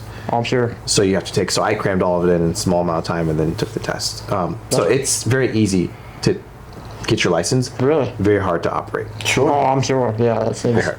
What have you found, obviously when you started in, let's say, your first year, you're saying it's tough. What do you think kind of flipped? Like, what made it go from, hey, I'm... Jesus. That's you. It's a real thing. I'm being so honest. So, like, I told you I did the Ubering and the barn doors and all that, and all those things I was grinding, trying to figure out, God, how do I get to this thing to move? And then eventually, like, things were hitting the fan, and I said, you know what, God, like, I did this so I could honor my wife and my kids and be present and be home and serve in your church more often, and I was struggling. What's the deal? And I remember, I'll just be honest with you guys, I yelled at God. Watch my podcast. I tell more of the story. But I was in my car. Shout out. I got a flat tire when I was Ubering one night, and I needed money for a bill the next day, and I got a flat tire, and it was raining, and it was midnight. When you get a flat tire, you can't Uber anymore. You can't Uber people. Right. So now I have no way to make more money. And I yelled at God. I was like, God, what do you want from me? He was like, I want you to give me your whole life. Everything. Your business, your family, your efforts. Just give them to me. And I did that day. And things didn't change right away. My heart did. That's the year I lost a lot of weight. All the things. Everything started changing for me. And then eventually the business came later. That's awesome. So God's been providing and putting me in spaces that I would never dream of. Yeah, for sure not. With random people that are, NFL players and Buckeye players and all these different people that I've been able to He's in a movie. I'm in a movie. Is it out? Yeah. It's on Amazon. I'm gonna check it out. Redemption. Have you heard of that? Yeah. It's a story of G. Scott and Travion. I did see you were He's a filming it. stand-in for G. Scott. That's what he is. He's a stand-in. You look just like him. Well, it's one of those things, especially with the hair. I mean, he's got dreads and I've got Nothing. beds. That's horrible. Yeah, they needed another tall black guy, and That's a cool. one of the producers didn't know any other black people, so he texted me, and I said, "Sure, this is. I mean, if That's you ask awesome. him, shout out to Justin. That's this really is cool. a real thing." And so I got to stand in and drive Dodge Charger and be part of his story. That's awesome. Did you get to keep the Dodge Charger? No, That's not how. That's it not, says Tim Tebow in the cast. Tim Tebow, Braxton Miller, Ben Jones. I saw the thing. It does. I did show him. Yeah. Shoot. It's on Amazon, you said? Amazon Alright, Prime. that's the movie I'm watching Yeah. tonight. Alright. Roll the clip. Check it out. Yeah, check it out. Check it out.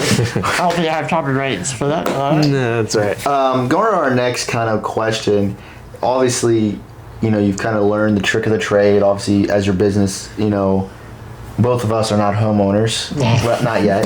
So we will be one day. So yeah, someday that'd be great. We get Ben to sell us a home. Yeah, get out of my parents' house. I'm gonna start a business called "Get Out of My Parents' House." That's a great podcast That name would or be. something. Yeah, that would be. Interesting. What are some things as like a new buyer or somebody looking into, maybe looking into properties, maybe you're not even buying a house. What would you suggest they like look for when they're looking for a property or a home? Yeah. Like what would you suggest? So the first thing is you want a budget, right? Because people say that the price of house that you should look for your first home should be no more than 2.5 times your annual salary. Really? The whole home or what you pay per month? Whole home. Oh, Lord. 2 times your annual salary. You make $100K, you probably shouldn't be buying a house for more than $250,000. So you're not getting much in for the your day first and age. house. For your first home. First home like that. Obviously, you can stretch it, and today's money moves differently. But that was just the general rule they used. But what I also would say is that most people stay in their first home for the first 5 to 7 years, True. not 30. True. So you buying a home for your 30-year plans of I want to have a pool and a fence and the cool, Right. and this doesn't make any sense, right? It would be great if you could, if you're making a gazillion dollars a month or a year, Right. go do that. But if you're starting off like we all do, buy something small so you own something, Right, yeah. live in it, and then you use the proceeds or the equity that you earn over the years Right. to now invest in something else. Renting, whenever you rent a property, you're just paying money and it disappears. True. Would you agree? It just goes to Yeah. the homeowner. Yeah. It does. When you're renting, when you buy, it's going into something I call a savings account. You buy a house for $200,000, you pay $2,000. Yeah. Now you only owe $198 per se. Now you pay Right. more. You owe less. You still have a $200,000 house, but you're only owing a certain amount. Right. So if you go to sell it at some point, whatever that amount that you've been paying down is actually your money still. True. Very true. That's one of the best investments you can make because you're just paying down your Right. investment. So, kind of piggybacking off that, and you kind of said it, and I wanted to get like clarification. So, are you saying, because I think this is a big debate in today's society, is should you buy a house or should you rent? Are you on the put the money in and have a mortgage, or would you say? Don't over leverage yourself. I think Right. that's the biggest caveat of what you just said. But yeah, always purchase because you're again owning something is much better than borrowing something. Right. Do you agree? So I mean, if you're renting and one day, you're done. Now you're Well, without a place You have and nothing no, and no to money. show for your money. Yeah. Right. Well, the only thing I said, because like the things I've read or the things I've seen, because I've seen enough getting in my old age. Yeah. Like it pops up on your or on your different. Algorithm, I yeah. can't say that word. Yeah. But like, and they said, well, you could just leave at any time. But I'm like, yeah, but if I go sell my house, you're going to get some. You're gonna get some Assuming first. you're going to get something for it. If I leave you don't get nothing. You're walking out like, hi, I paid, 10, 30,000 for like the last. A lot of those reports are actually nationwide, and so they're not really realizing that Central Ohio as a hub is very unique, where rent is almost higher than your actual mortgage anyways. Rent Oh, I agree with that, high 100%, now. yeah. So high right now. So Is that mine? if that's the case, yours is 0 versus but like. No, mine's not there. Oh, that's right. You do Pay pay. rent. You pay a little bit. Pay But for a like, bedroom. but you still. But the point is like, why would you go spend this much to go rent something where you could Oh, for spend this sure. much and actually True. own something? It's the same. The only problem is people begin to search for something to buy and it's like way above their budget, and they're like, well, True. it's better off just to rent because I can't find. Columbus is very competitive. Yeah. We have a lot of people moving from California, Oh, yeah. from New York City, Sure. from all the big hubs, Yeah. and they're moving here to Central Ohio for jobs, I've seen that with schools. schools as well. Yeah. They're building a fifth. I would one. say, isn't it like Columbus, like, I don't think it's like inner city, but like the whole entire thing is like Central. one of the biggest cities in America. That's one of the fastest growing, and the problem is people say, like to your point, well, I'll just rent now and then buy later. Problem is, whatever you're looking at today potentially is going to be even more. Right. way more in 5-10 years because again, supply and demand. 100 people move here, Yeah. and they're all looking for the same house. Guess what happens? That Well, I value mean, goes I've up. seen it in my own, I'm being from Pataskala. Well, I don't live in Pataskala, but being from Pataskala, I think they said for the school district for walk-ins, they were building 23 new neighborhoods in the school district. insane. And Yeah, that's that's crazy. insane to think about. Like there's a new Taco Bell, and they build apartments, and that used to be our high school's athletic secretary's house and farm. Jeez. And so now it's like, no, it's an Taco Bell. It's right by my house, right across the street. Yeah, and I'm like, every time I drive by it, because it's also by like where I used to work for another day actually. Like I still see the house. Like I'm like I can't like, and that gone and it went up really fast. And I just think you're right. Like it's crazy to think you think about. You know, the Orange Changes, they're building or trying to approve So many schools. a fifth school, which is insane to think about. Or, you know, you look at even where I just got a new job at New Albany. I mean, 20 years ago, New Albany used to be this little country school, and now we got 5,000 kids in our whole district, and it's this and like blown up. And that's a lot of schools near Columbus. You know, it's like they're running out of places to hold kids. They're putting in all these different. Sorry, my phone's ringing. But they're putting in all these fields and all these acres that used to be farmlands, and they're just selling them off at this point. And these big companies are going, "Hey, we'll give you whatever money." And I know they can make bank on all the farmland. I think especially around here, you see two things, and obviously having a school background. Like I have some family, you know, like my one aunt's on the school board, so like she thinks, you know, when you see a farmer sell. You get to, let's be real, you're getting two things. You get a neighborhood or you get a data center or something.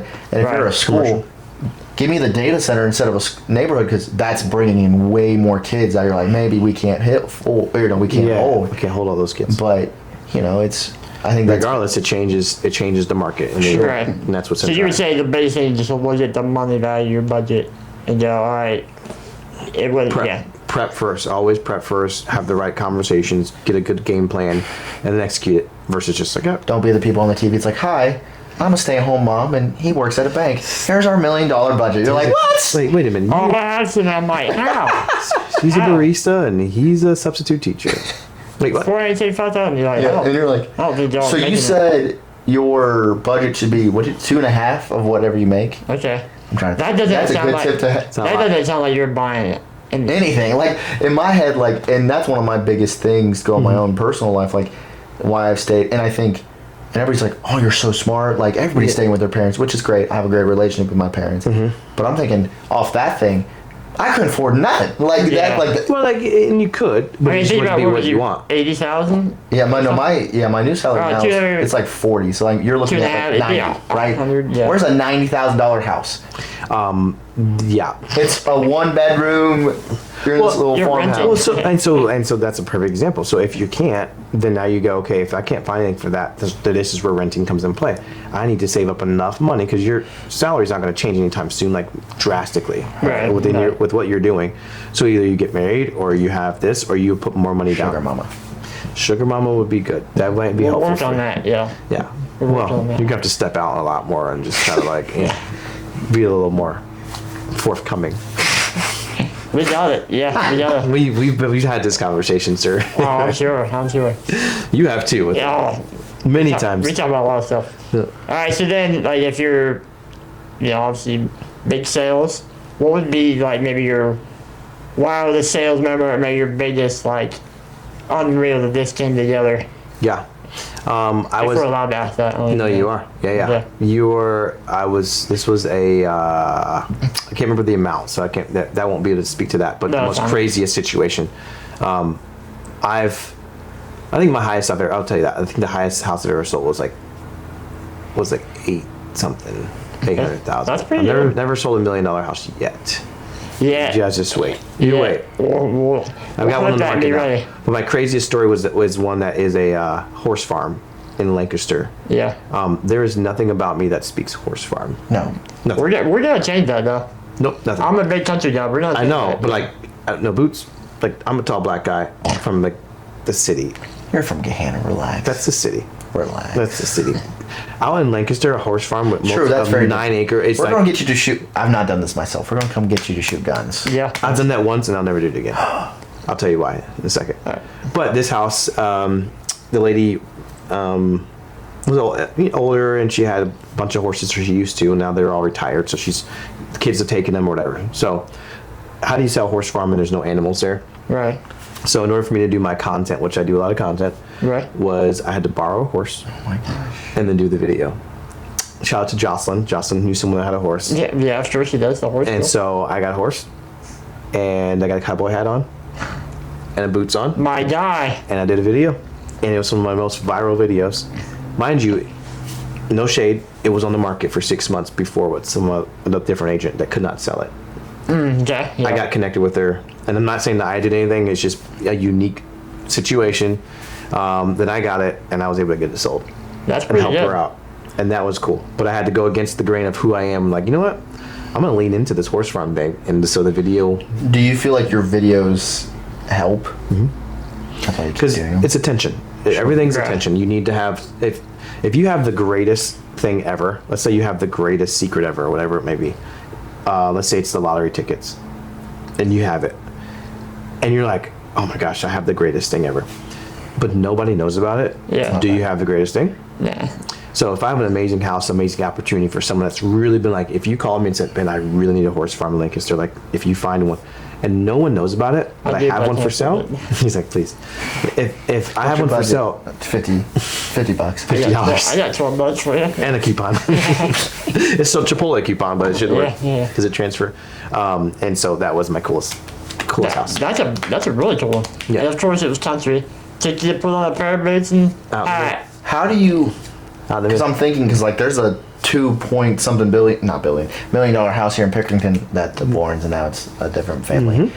How do they get connect? Like, how do you get people to come use? How do you say, I'm Ben Jones, I want to be your realtor? That is the hardest. So when I told you that I started off 3 years into the business and struggle, because no one knows about you. Yeah. So that's why I True. do content, to make people aware of me. They're like, look at this black guy. Yep. But here's the thing, they do, and it Yeah. works sometimes. But it's also showing that, like, hey, I know what I'm doing. Like, so you can. Yeah. The influencers, to your point, they'll put themselves out there, but they have no content, like no context of what they do, no Right. substance. Mine is, yes, I want to put myself out there, but if I don't know how to do my job well, True. then I'm wasting my time. So I try to do both. Hey, Ben Jones is here, but also like, I'm gonna get your house sold. On the backside, you're working. I'm hustling actually hard. hustling up. Right. I'm up. To Well, because it would be a different thing. It's just like, look at me, I'm doing all this, and then like you're terrible. And you're just not like, like and this is. I don't sell homes. If you go on social media and type in realtor, there's a gazillion of them, Yeah. even just in like a mile radius of us right now. So it is. It's very dog eat dog world, Yeah. but there's enough to go around. But yeah, and if here's the One thing. thing I think that's good for the customer though, because it's like they'll have a lot of to each options. other. Yeah. You do have a lot of options, but the problem is people are really good at marketing themselves. True. But again, are horrible agents.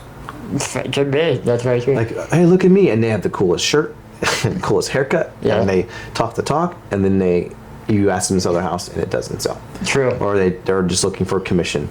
The biggest thing, and then we can move on, is you don't get paid until you sell a house. That's very true. Like all the marketing that I just told you about, that's all out of my pocket, and Right. and if I don't sell that house, I don't get any money. No, very true. So I just wasted. So, at a time, how many houses would you say is like, okay, I'm looking to sell? Like, you don't want to be like, oh, I got 50 house. Like, that's hard. Is there like a cap almost you try to stay in between, like, hey, until I sell this house, I'm not gonna, Oh no, I never say no to anything, but because it's so far and few between. But True. The average agent will sell 2 houses a year. What? Really? I told you there's 9,000 agents in Columbus. Oh my. The average agent will sell 2. Jeez. And Ben Jones sells. What's your average? 20. What? Kind of shifting gears a little bit. Yeah. What's about you moving into a pastoral Correct. role? Yeah. You are the associate pastor, would say. Associate pastor, All right. yeah. I've seen you do a great job. Thank I you, might man. say. Thank you. Yeah, I'm in the crowd. Yeah. Look at Ben, man. So inspirational. Him and his bald head. My guy. Yeah. It's not bald.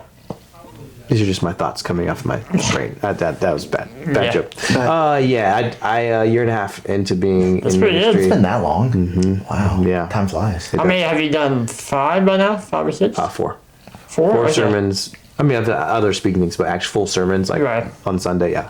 Been full. And they're obviously, I think you take your charismaticness on the stage with you. Yeah. I think they're very, you're not like calling people on stage, but you're very like engaging and stuff Thank like you, that. man. I really appreciate that. Yeah, it's awesome. So I wonder, like, what's that been like, and tell me, maybe, like, what's your, maybe your thought on, like, writing down your sermons and letting God speak to you through it. Yeah. So it's interesting you say that, because when I came on staff initially, I told Pastor James that I'll do everything that pastors do, but I don't like to speak. because That's surprising. public speaking is like so nerve wracking, and I would get so shaky. And I was just doing the hosting, the emceeing during services, Right. so 2-3 minutes, and literally in the back just be shaking like this. Really? Wow. You look very cool up there. You look very Poised. Yeah, Well, you do. now I'm fine, but this has been the story of my life. I always put myself in positions where I'm uncomfortable. That gap between uncomfortable and comfortable is where you is grow. the Holy Spirit. Oh, sorry. That's where you grow. But It is you grow in the Holy Spirit because you go, hey, I can't do this on my own will. I'm too nervous. I'm not Right. prepared. I'm not ready. And he says, but you are. And then you go, and then all of a sudden you start feeling comfortable. And over time, to your point, you grow and you get more comfortable. Yeah. And I feel like I just preached a couple weeks ago, and that was the most comfortable I've ever been on stage. Really? But I've only preached 4 times. But if you go back and watch my first one, you're like, whoa. Roll the tape. And it's Yeah. roll the place. Copyright today. Yeah, guys, but it's at the end of the day, you know why you're on this earth, right? And Right. it's to serve and to share the gospel and to love others. And so if I was to stick in my comfortableness because I'm nervous, then I would actually be being disobedient to the Lord, but also too, I wouldn't grow in anything. Like God's Right. called me to something in my life, and the reason why He allows me to be nervous is because there needs to be space for Him to. Oh, definitely. To- I was thinking about was like everything I've ever done. If I don't feel the Lord, it's just like I don't want to do this anymore. Yeah. I mean, I got my degree in sports, Which is crazy. I looked around and I was like, I moved to a city, and that nothing bad about the city, but I felt like God was not there. I'm like, I'd be living the city life and all this stuff. And I was like, definitely not doing that. Yeah. I'm not that at all. Yeah. And then I was like, I'll do comedy, which I love comedy. I think it's great. But it's also, I'm like, can't feel God in that either. Mm-hmm. So it's like, I'm over here, look at me, I'm funny. And it's like, what am I? And I think it's kind of cool how God's word is like, the more I've sought Him, the less it's like, all that other stuff is not admirable at all anymore. Yeah. I think the way I look at it in my own life, I remember somebody saying like, especially in the season of getting rejected a lot in my job search, they're like, maybe that's not what God's calling. And I'm like, Yeah, well, definitely. and I said, well, you're right. But I said, everything that I've done in my career, I know it's came from God, because there's moments where you sit there and you're like, when I coach varsity basketball, the lady lost my application and found it and goes, hey, do you still want this? And it was like the day before the season started. And literally that same week, I just got rejected from another job. I'm like, yeah, I'll take it, Right. And like, you can't tell me that's not from God, or my new job at New Albany. Like, if I don't take this leap of faith when I got rejected, right? When I first went to New Albany to coach softball, I applied to be the head coach. I didn't get it. I stayed on to be an assistant for a guy that I kind of just met. And that's opened so many doors, and now you're like, hey, now I got a full-time job. And when you take that first leap of faith, it's God, I'm waiting for, or here I am, guide me. I think that's so much. And some days I'm the same way. It's like, you want it now, right? You want to be this, you want to be that, Right. And that's not the process. Yeah, it's not the process. And back to what you were saying too, with both of these like comedy and things, when you start to change the why, I think it changes everything. It's not the what, usually, because God can work in anything and use anything, Very fair. whether it be sports, whether it be whatever. Comedy, there's a lot of good Christian comedians that literally share the gospel within their humor. And the reason why Pastor James does jokes at the beginning of all his sermons is it lets people's shoulders back, and they're more receptive to what you're going to share with them. Right, yeah. It kind of just eases the pain, and not like, oh, he's not going to be this hard fire and brimstone pastor. He's going to like, hey, like we're all in this together, but I've got some information for you that's really going to help you walk in a better light. And so I'm always encouraged by that. But to your point, both of your points, it's letting God direct where you're going. And I've always, when it comes to ministry, it's the same thing. I'm part-time, but I'm full-time. Correct. My income is based in real estate because I have a family and I got to provide for them. If you want to get rich, don't do ministry. No. Yeah. So, and that's not where my heart has always been, I don't want to be directed by money or fame or status with ministry. I would rather sweep the floors behind the curtain than to be on the platform. But God's called me to the platform. So I'm going to use it for what He's called it to, and that's... Yeah, I think that like with a lot of things that I was gonna do, it was all like for the money, for look at me, look at that, and For it's like, you, yeah, I think that's like, it was convicting for sure, but it was also like I need to reassess like Why? my goal. I I think you have a great testimony and all this other stuff. And it's like, but I'm gonna do that for me. That sounds terrible. That isn't why I've been put on this earth. Yeah. So I've really just had to kind of reset and I think I think in college I got close to God, and it's just crazy how like all that want just sheds off you, and it's like I didn't do that. Yeah, man, you just feel like the Holy Spirit goes, you know that's not the right not what I'm way, doing, or yeah. you shouldn't be chasing this and chasing that. So it's really cool that you're not obviously in it for the money. I think there are some ministries that are in it for the money. Well, and it's very tempting to, right? Because you have 300 people looking at you and applauding you. Right. You did great in your sermon. You did this. Right. But it's not about you. It's about Jesus. Yes. He's the main character of your story. And I always say that. And I think the other thing, too, is, I've seen the other side. I skipped a part of my story in real estate that I was around some very wealthy, very successful people. Right. And in some way, my heart was like, ooh, that would be cool to pursue that too and have the cool cars and the cool this and the cool vacations. And then to your point, I just kind of realized like, God, that's not who I want to be. I don't want to strive that. And I saw a lot of emptiness in their lives. Even though they had things, there was a lot of emptiness that I just did not desire. Right.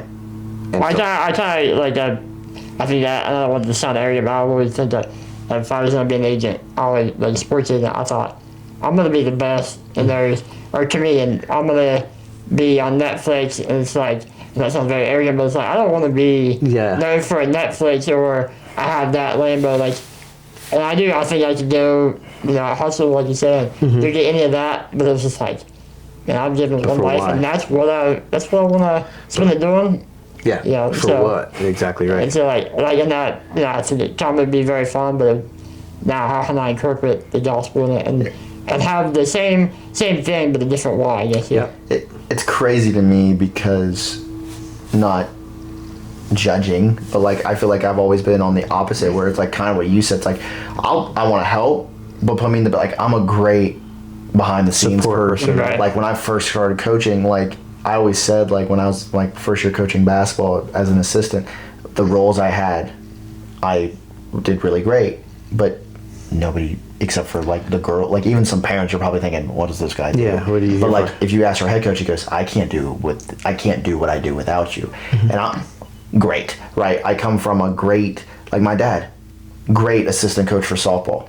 In my opinion, one of the backbones of why that program, he's never taken a penny, never been paid. He runs a lot of stuff. And that's always been what I've watched. And I'm like, if you want to do something that you're passionate about, you want to be a part of, it's not always about money. And so would you do it for free? Right. And I've done, like when I coached basketball the first 3 years, never got paid. Mm-hmm. I didn't get paid until, I always laughed. First time I got paid for basketball was my first varsity gig, which I thought was crazy to think about. Mm-hmm. And I think what, like you said, it's, you want to be comfortable and you're okay, but then sometimes God puts us in this thing where it's like, no, you're ready. Mm-hmm. You're ready to take the next step. In your head, you might not think that. Right. That's where you have a little bit of a nudge or stuff. I would even change it and say he's ready for you. Right. Because he is ready. You may not be ready. So. I think we kind of got a couple of those questions knocked out of the way. Last one, we just want to talk about your podcast, being Ben Jones. Yeah. I know we've talked about your job titles. Yeah. That's the complete opposite of your podcast. You like to just talk about you and the people that's on your pod, just about them, not the title. Realtor. So we apologize for putting your hats back on, but no, that's the whole point of it. It's because I'm naturally wearing tons of hats, and we all do. You just talked about coaching and all the things we're doing, but the reality is this: like you have all these hats, but if they're taken from you, are you the same person? Very fair, yeah. If you are an NBA player and you rupture your Achilles or you break your leg and you can never play again, what happens to that person? Does your personality change? Does your passions change? Does your heart change for people? Or does all the money go away and do you become a drug addict? Like, there's so many things that happen very often to people because they put their identity in their hats that they're wearing. And so it's not bad to wear hats because I do it all day. And that could be pastor, it could be dad, husband, whatever. Right. But God forbid something happens to my family. Am I still going to follow Jesus? Yeah. That's something I posted on social media today. Even if, God, you're still good. Yeah, you should, yeah. Even if, ... God, you're still good. Like, even if something happens. And so my podcast is to hear the person behind the platforms, hear the person behind the athletes, the coaching, hear the person behind whatever you defined you today. Who's the person behind it that got you there? Good, bad, or ugly. And I love it. So it's called Being Ben Jones Podcast. It's on YouTube. Shout out. Thank you. Yeah, we'll plug it in the description below. Yeah. Please do. Yeah. Just right there. Just like it, subscribe, and all the things. Yeah, all of it. So that's why I started it, and I wrestled with it for about 3 to 4 years, and tried to partner with some people and say, hey, we should start a podcast. And then at some point, I said, you know what? I'm going to just start one. I'm just going to start one, and I'm going to put all my eggs in the basket, and it gives me a platform to have a conversation outside of people. Don't get to see you. If they watch social media, they see you. They just see you, the man on camera. On camera, 30 seconds or something, a video, but it's usually selling a house or something, or riding. They don't get to hear. What'd you say? Riding a horse. I actually didn't. They were sorry, on a horse. No. Oh. I didn't even get to ride it because it was like, oh, this one's a little old, so you just got to walk with it. I was like, okay. He didn't get to on the horse. They told you fat. 100%. And I was like, I've been working out. They were like, no, it's just that the. It's like, put me down softly, okay. So that's good stuff, though. But podcast allows you to see the nuances of even right now. Like you get to see the ums and the stutters and the facial expressions and all those things. But that's more genuine and authentic than the polished filters video that for sure. you edit it. So I've done better. Like I've made like clips, jokes, whatever. But like this to me is way more fun. I mean, you can actually just talk and people can watch it. I know about Ben. I know about Caleb Troy. You learn more about this person. When you watch reels and stuff, it's like, they're probably an idiot. It's like, you have no clue. Yeah, which I don't want people to think we're geniuses. At least me and Caleb. Ben, you're a genius. I appreciate your words, but I think it's the opposite. I'm just here. So I don't get fined. Yeah. You and Marshawn? Yeah, me and Marshawn. We're just here so we don't get fined. That's very fair, yeah. Kind of like one of the last things. I got like 2 final questions for you, and then we'll move on, and then we'll almost wrap up. How do you feel like you've obviously you kind of have a flexible schedule with being a realtor, kind of, and obviously being a pastor. Like those are flexible. It's not like you got a 9 to 5. I don't. So how do you feel like you balance all that, being a pastor, being a realtor, being a husband, and being a father? Like, how do you feel like you balance that? Horribly. Oh. He's honest. Genuinely, because this goes back to our workout conversation. Like, I have to do 5 in the morning because there's no other way for me to manage all these things. Both real estate and ministry are both people facing. Yeah. Right. So good luck texting me and thinking you're going to text back right away. Thanks, man. I know that firsthand. It's so like I will go to bed with 79 not missed text messages, but I'll read them, and then there's an option to do mark as unread, so I know to go back to it. Right. That's only been in the last few years, and it's really messing me up because I can read it, and I'm very thoughtful about my responses. Unfortunately, it's just a weird thing about me. I can't just like write it and send. Right. So I'm like, I'll get back to it and I'll write it the way I want to write it.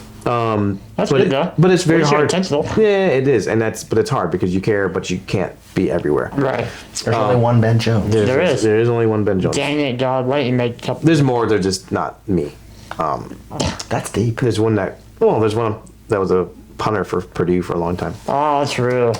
So it's a random dude named Ben Jones. So it's very hard to balance and very hard to juggle. But what I've learned is when you're on mission, everything blends the same. My calling in my life is to love others the way that Jesus loves me. Yeah. And so whether I'm ministering to someone, helping them buy a house, whether I'm parenting or whether I'm loving my wife, all those things are the same way. I don't have to change who I am. I just wake up every morning and go, God, who do you want me to serve in this very moment? And that's what happens. Right. So there is no balance. There's no balance. And never will be. That's okay though.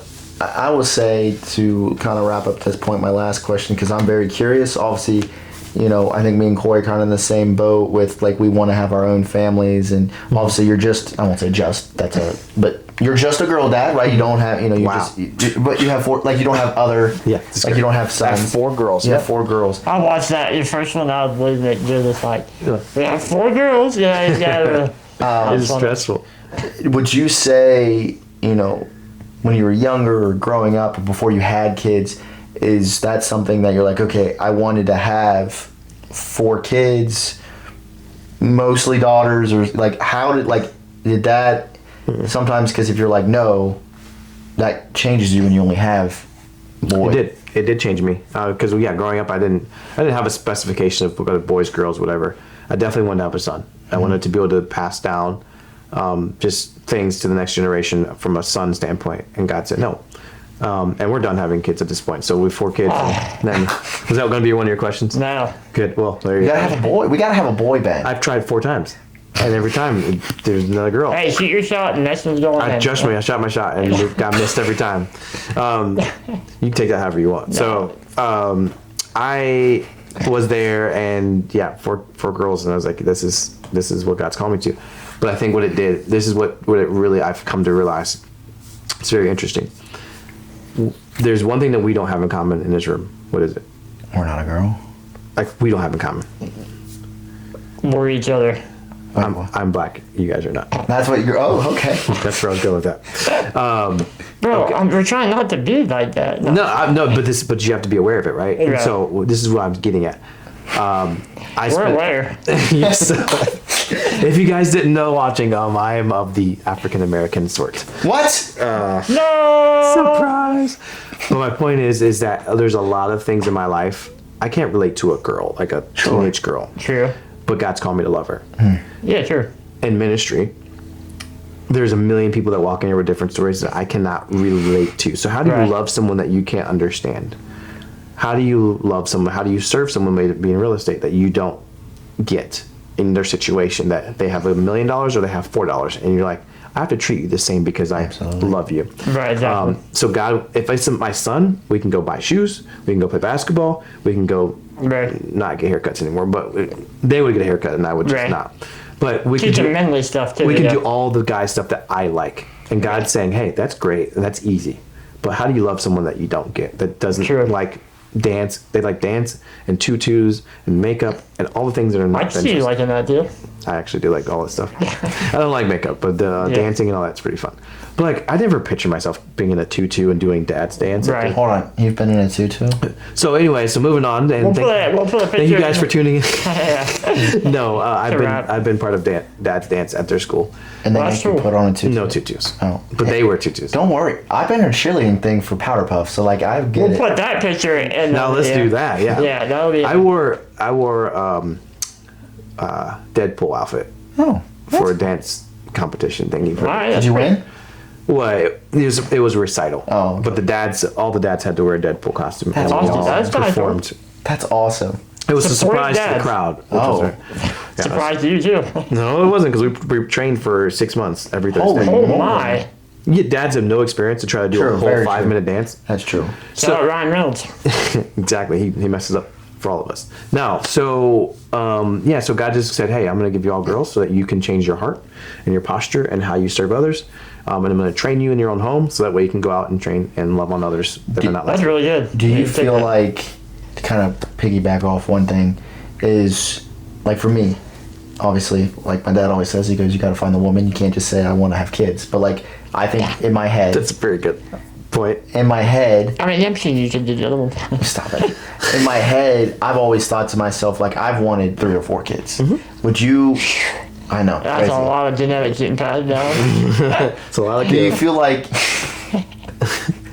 Do you feel like that's something that, you know, when you and Erica started having kids, you're like, hey, did you just say, I want to keep trying to have kids because you wanted a boy, or you're like, hey, I want to have a big family, or did you like, I want a little family? I come from a big family. I have 11 siblings. Holy I don't know if you guys knew that. I did not know that. Not that. I knew you had a lot, but not None of that them are many. adopted or no twins. Just Like they're all blood. They're all but 12 kids. Just They're all 12. bit. My parents, didn't know. They didn't know how to keep their hands They didn't know off how each that other. worked at all. I think it was a lot of COVID or something. They're just bored. They were bored. They just kept doing it. For 30 years. I think Yeah. that's just Couldn't keep their hands off each other. So I grew up in a big family, and so it wasn't that I didn't want a big family, but I also wasn't like, please let's have it. I was just like, Whatever happens. 3 to 4 kids is fine. Like, so really this was about where I was comfortable, and my wife has 2 brothers, so there was 3 there for them total. So to answer your question, like, yeah, it wasn't something that we did. It was one at a time. Like, we'll have 1 kid, and they were like, yeah, we should have another. Okay, let's have 3. And I think 3 we were done, and we waited 6 years, and I was like, man, Surprise! surprise? No, it was kind of Oh. planned. It was kind of like Oh, not Oh, he played it. I convinced her for like 4 years. I was like, we should have another. It's gonna be a boy. I know it this time. So your last kid was kind of a surprise. Kind of, yeah. We planned it, but not planned, and Okay. we got another girl. So I'm a girl dad. Nice. Best thing? We'll never change it for the world. That's awesome. Wouldn't change it for the world. It's who I am. And you have a great family. Yeah, great people. Thank you guys. Yeah, It means a lot. Yeah. that's really cool. I've had a lot of great conversations with your wife, which is Yeah. kind of different. Because, like, not different, like bad, but, like, sometimes you, like, I feel, like, this sounds weird, but, like, I feel comfortable talking to your wife, which isn't always a thing that you It's get. you usually get one that's like great, and then the other one you're like, oh, I don't want to talk to that person. So Yeah. no, Yeah. we've always tried. It's been a great match. We're both outgoing in some capacity, and Right. we both genuinely care for people. So Yeah. it also helps. Like it's just one of those things that we know as a couple and as a family, we're a unit, and we're all called to ministry. That's very true. That's good. You have the same goal. Yeah, like same that. goals. You don't have, like, I'm very outgoing, and she's like, don't drag me. Please here. don't talk Yeah. to me. Yeah. Yeah. She's the opposite. Like Yeah, we're both. no, she's great. We're both like, who can we serve? Who can we love on? And that's the beauty of our marriage right now. I told her this. Last thing, and we'll This move is on. scary. No. I know. What did you tell her? No, so you guys came to my great-grandma's viewing. Yeah. And I actually told her this as you were talking to somebody else, and I said something that's always stand out is she remembers my grandpa's like, "Hey, Randy," and that meant so much to him. Like he always now makes an effort to go up and say hi to her because she made an effort. And Wow. like you thinking he's in his 70s, Yeah. like that made a big impact, and you can just tell like that's the like your wife's personality and like how big of her heart. And that's what we're supposed to do. We're not supposed to be like, yeah, I'm a big public figure, and then he You hate just on don't everybody. care. It's Yeah. oh man, I'm learning that from Pastor James. He's so great. He's more. Someone told me this a long time ago. You're more impactful off the stage than you are on the stage. Oh, for sure. Oh, for sure. Yeah. Yeah. Okay, guys, so we'll go to our next thing as we're trying to wrap it up. So this should be up Ben's alley.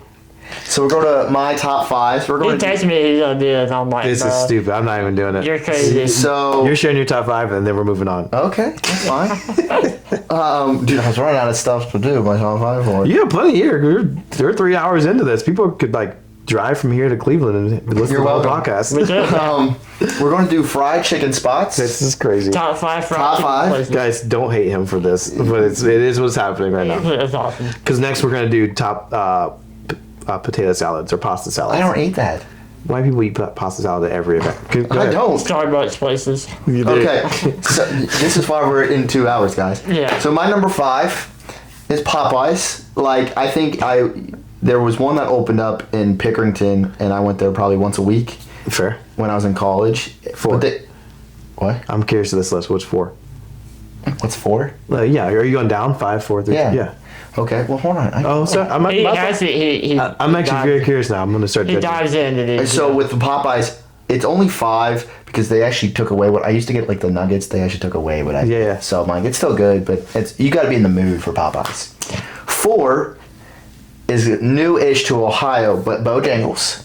Fair. I had it on vacation. It's good. It's Yeah. pretty When good. we had it down south, like we were at a softball tournament, and I literally said, "I'm hungry." My dad's like, "We're not leaving." Well, there was a Bojangles, so I literally played a Frogger or whatever, and I went like there was a 4-road highway. Oh, no way. And I literally just walked, sat in there. It's only black people, and they're like, we're like in South Carolina, and we're not in. Did they look at you like, what are you doing here? They're like, "How can I help you?" I'm like, "Oh, I need I this." come in peace. And then I just sat there because it was really hot and it was air conditioned, and I just sat there and ate. I'm just people watching, but still great food. There's one in Heath. They don't. That's the most Pataska thing you could ever say.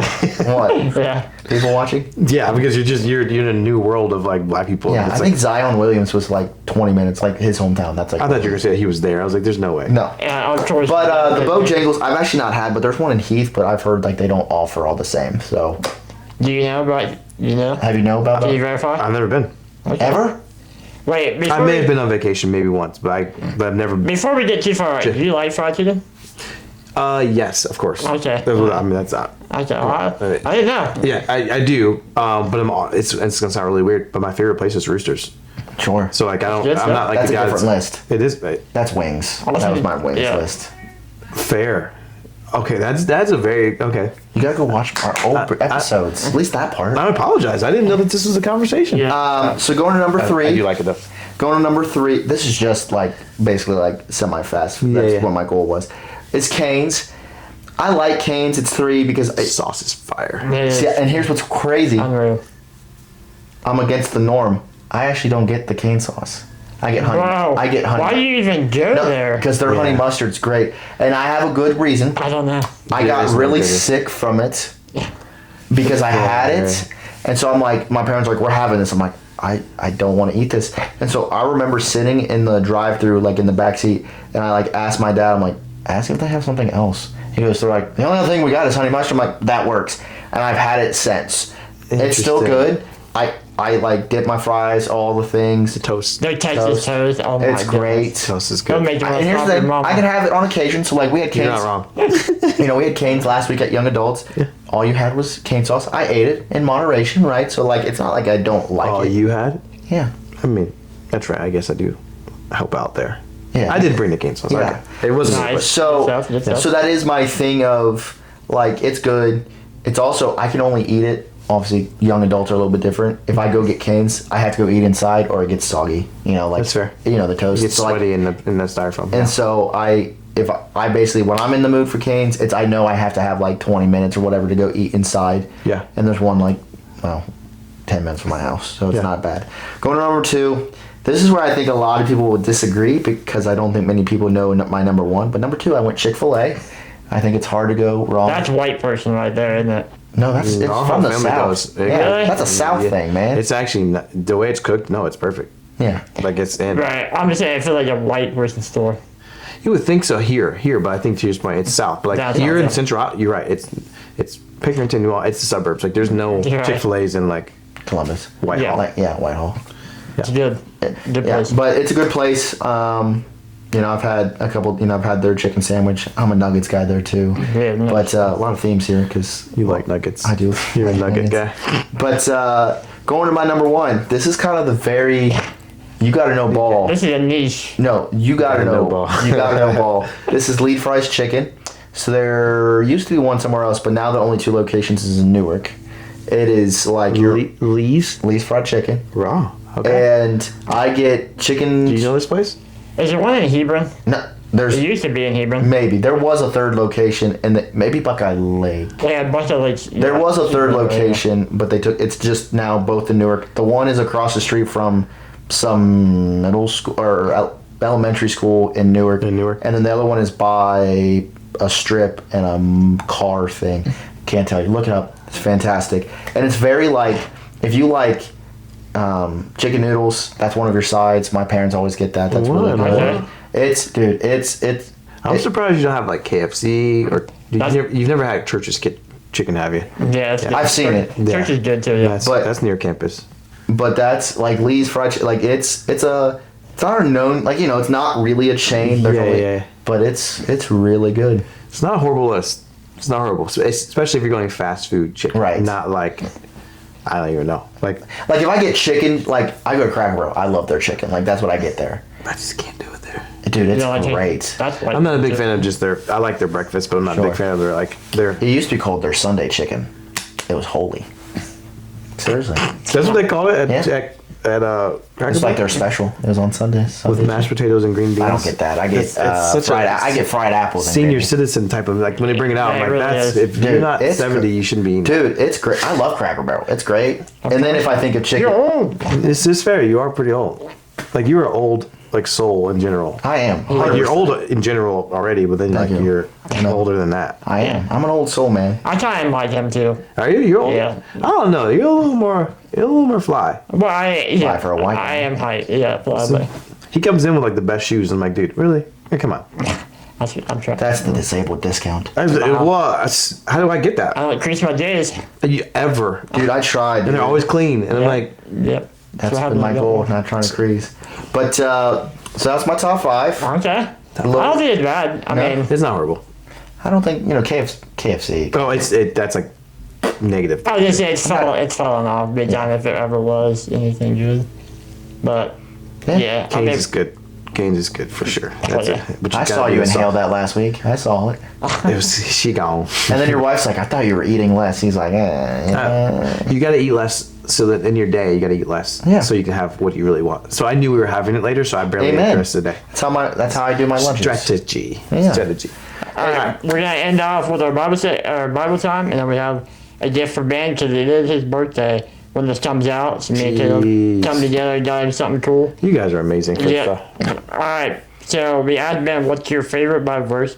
And he gave me Psalms 127:1. Says, "Unless the Lord builds the house, the builders labor in vain. Unless the Lord watches over the city, the guards stand watch in vain."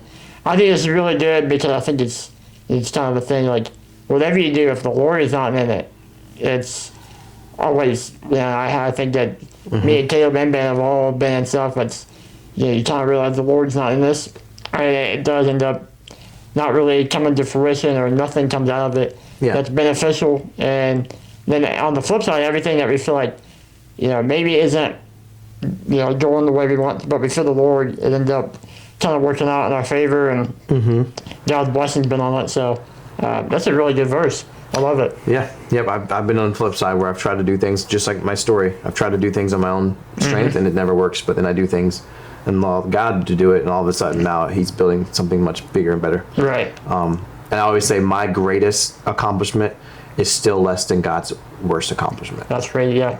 So That's really good. I mean, I think, when you see that verse, it's, we want to build our own things at our own pace.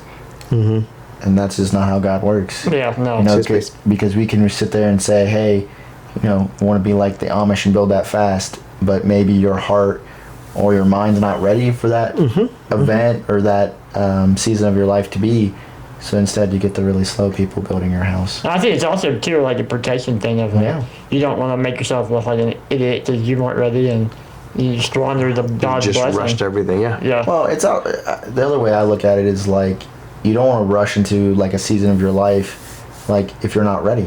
Like, because if you're not ready, you're probably going to fail. And sometimes you learn from the failure, but at the same time, God does want to. You could avoid it. Yeah. Sometimes God's like, hey, I'm trying to take you through this slower part, so then when you get ready, now you're ready. And you got to remember that it's not just you that He's aligning your life. There's other people around you. So, for instance, talking about wives, future wives, like who knows what He's preparing and prepping in someone else to then meet you guys at the same time. Yeah. So when you start rushing and looking and going and dating everybody and their mom, it's like, well, dude, that's not their mom, but that's the thing. Dude, that's Cauy's alley right there. I would.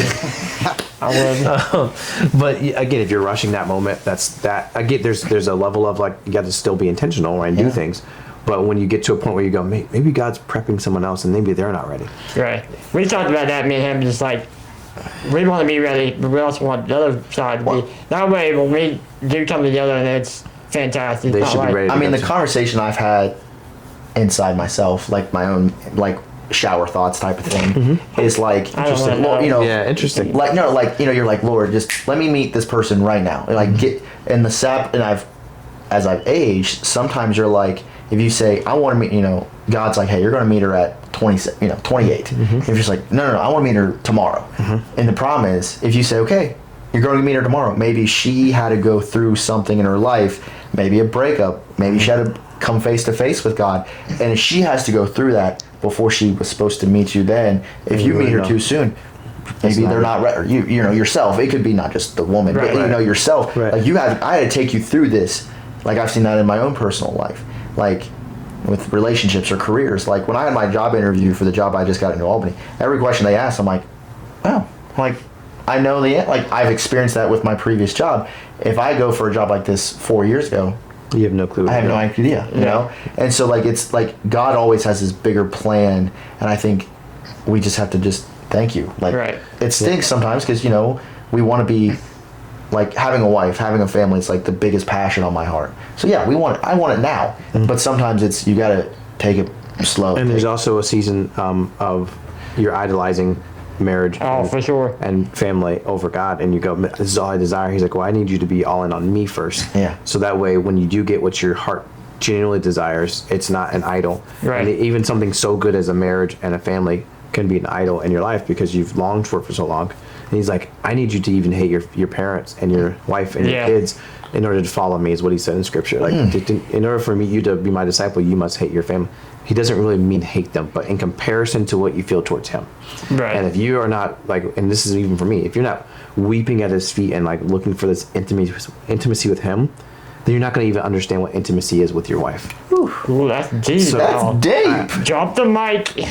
I wouldn't, because you just got this, so I don't want to drop it. Brandon, yeah. That was You might- really I don't good. want to drop it. Let's end on that, 'cause that was a really That's good one. great. Yeah. Hey, so we do have. So it is Ben's birthday. Wow. So Yeah. you did give him a gift. You guys are did. amazing. We You did. don't have to give me a gift. Yep. We're going to get you get the whole Any thing. man. cupcakes? We get the You whole thing. man. Whoa. That's for you and the fam. Hold on. You got one more thing. Yep. Wow.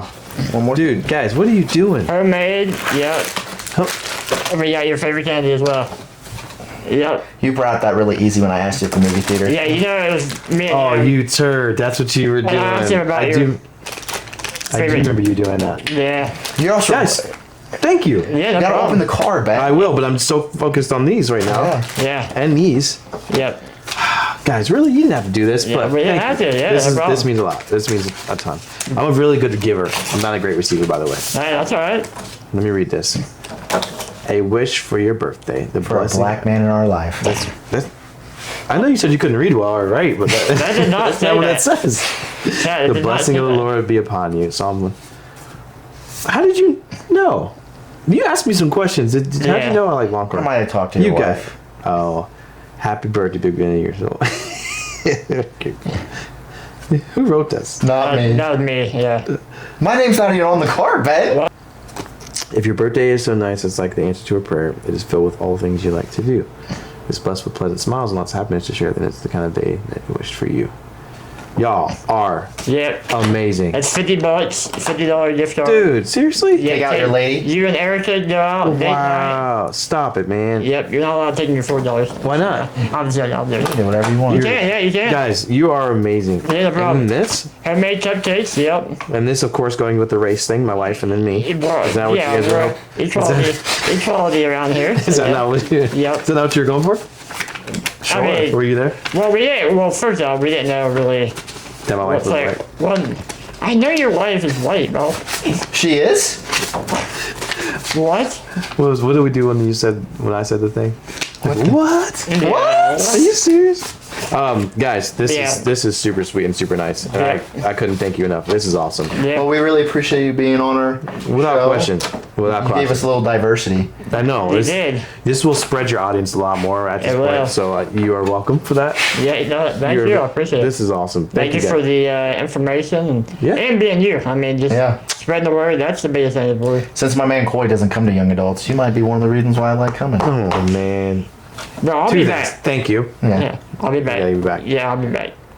Every Wednesday at 7. 7, yeah. you were there more. You've been there more than the times that I've been there. Over the Yeah. years, but This not makes sense. since you've been there. Yeah, I need to run it back. Look at the common denominator there. Yeah. Since Ben I shows came up here, and Cauy he's goes, like, I'm out. Well, I think it's women, show up. It's also And I, true. There's a lot of men. I'm gonna lose my friends, is what I'm saying. You're not losing anybody, Cauy. You lost So- Josh. We lost Josh. We did lose it. Well, I mean, that's Josh, because of come back. college. That's not because of. No, yeah, it's not really. It's anything what else. it's crazy that you look back at our group. It's changed a lot since we Since were. Ben's been there. Yeah. Well, They all ran away from the black guy No, that's Which not. is so wrong because Contrell was here for like a couple times. and then everyone was still there. So when I show up, they're like, Yeah. hey, not that one. True. Not I Contrell. wasn't there when I don't think I was there when Control was here. That was my only two. That was the first 2 times I ever came. Really? So you're the reason he left. No. Alright. All right. Guys, thank you Guys. for watching. Tune in every week. Go check out Being Ben Jones on YouTube. Go check out if you need to buy a home or sell a home. Yeah, shout outs. He's a Hey, good realtor. BenSellsOhio.com. There's a Okay, website. nice. That's awesome. So, thank you guys. I hope you have a Thanks, great everybody. week. God bless. See you. Peace. Thanks, guys.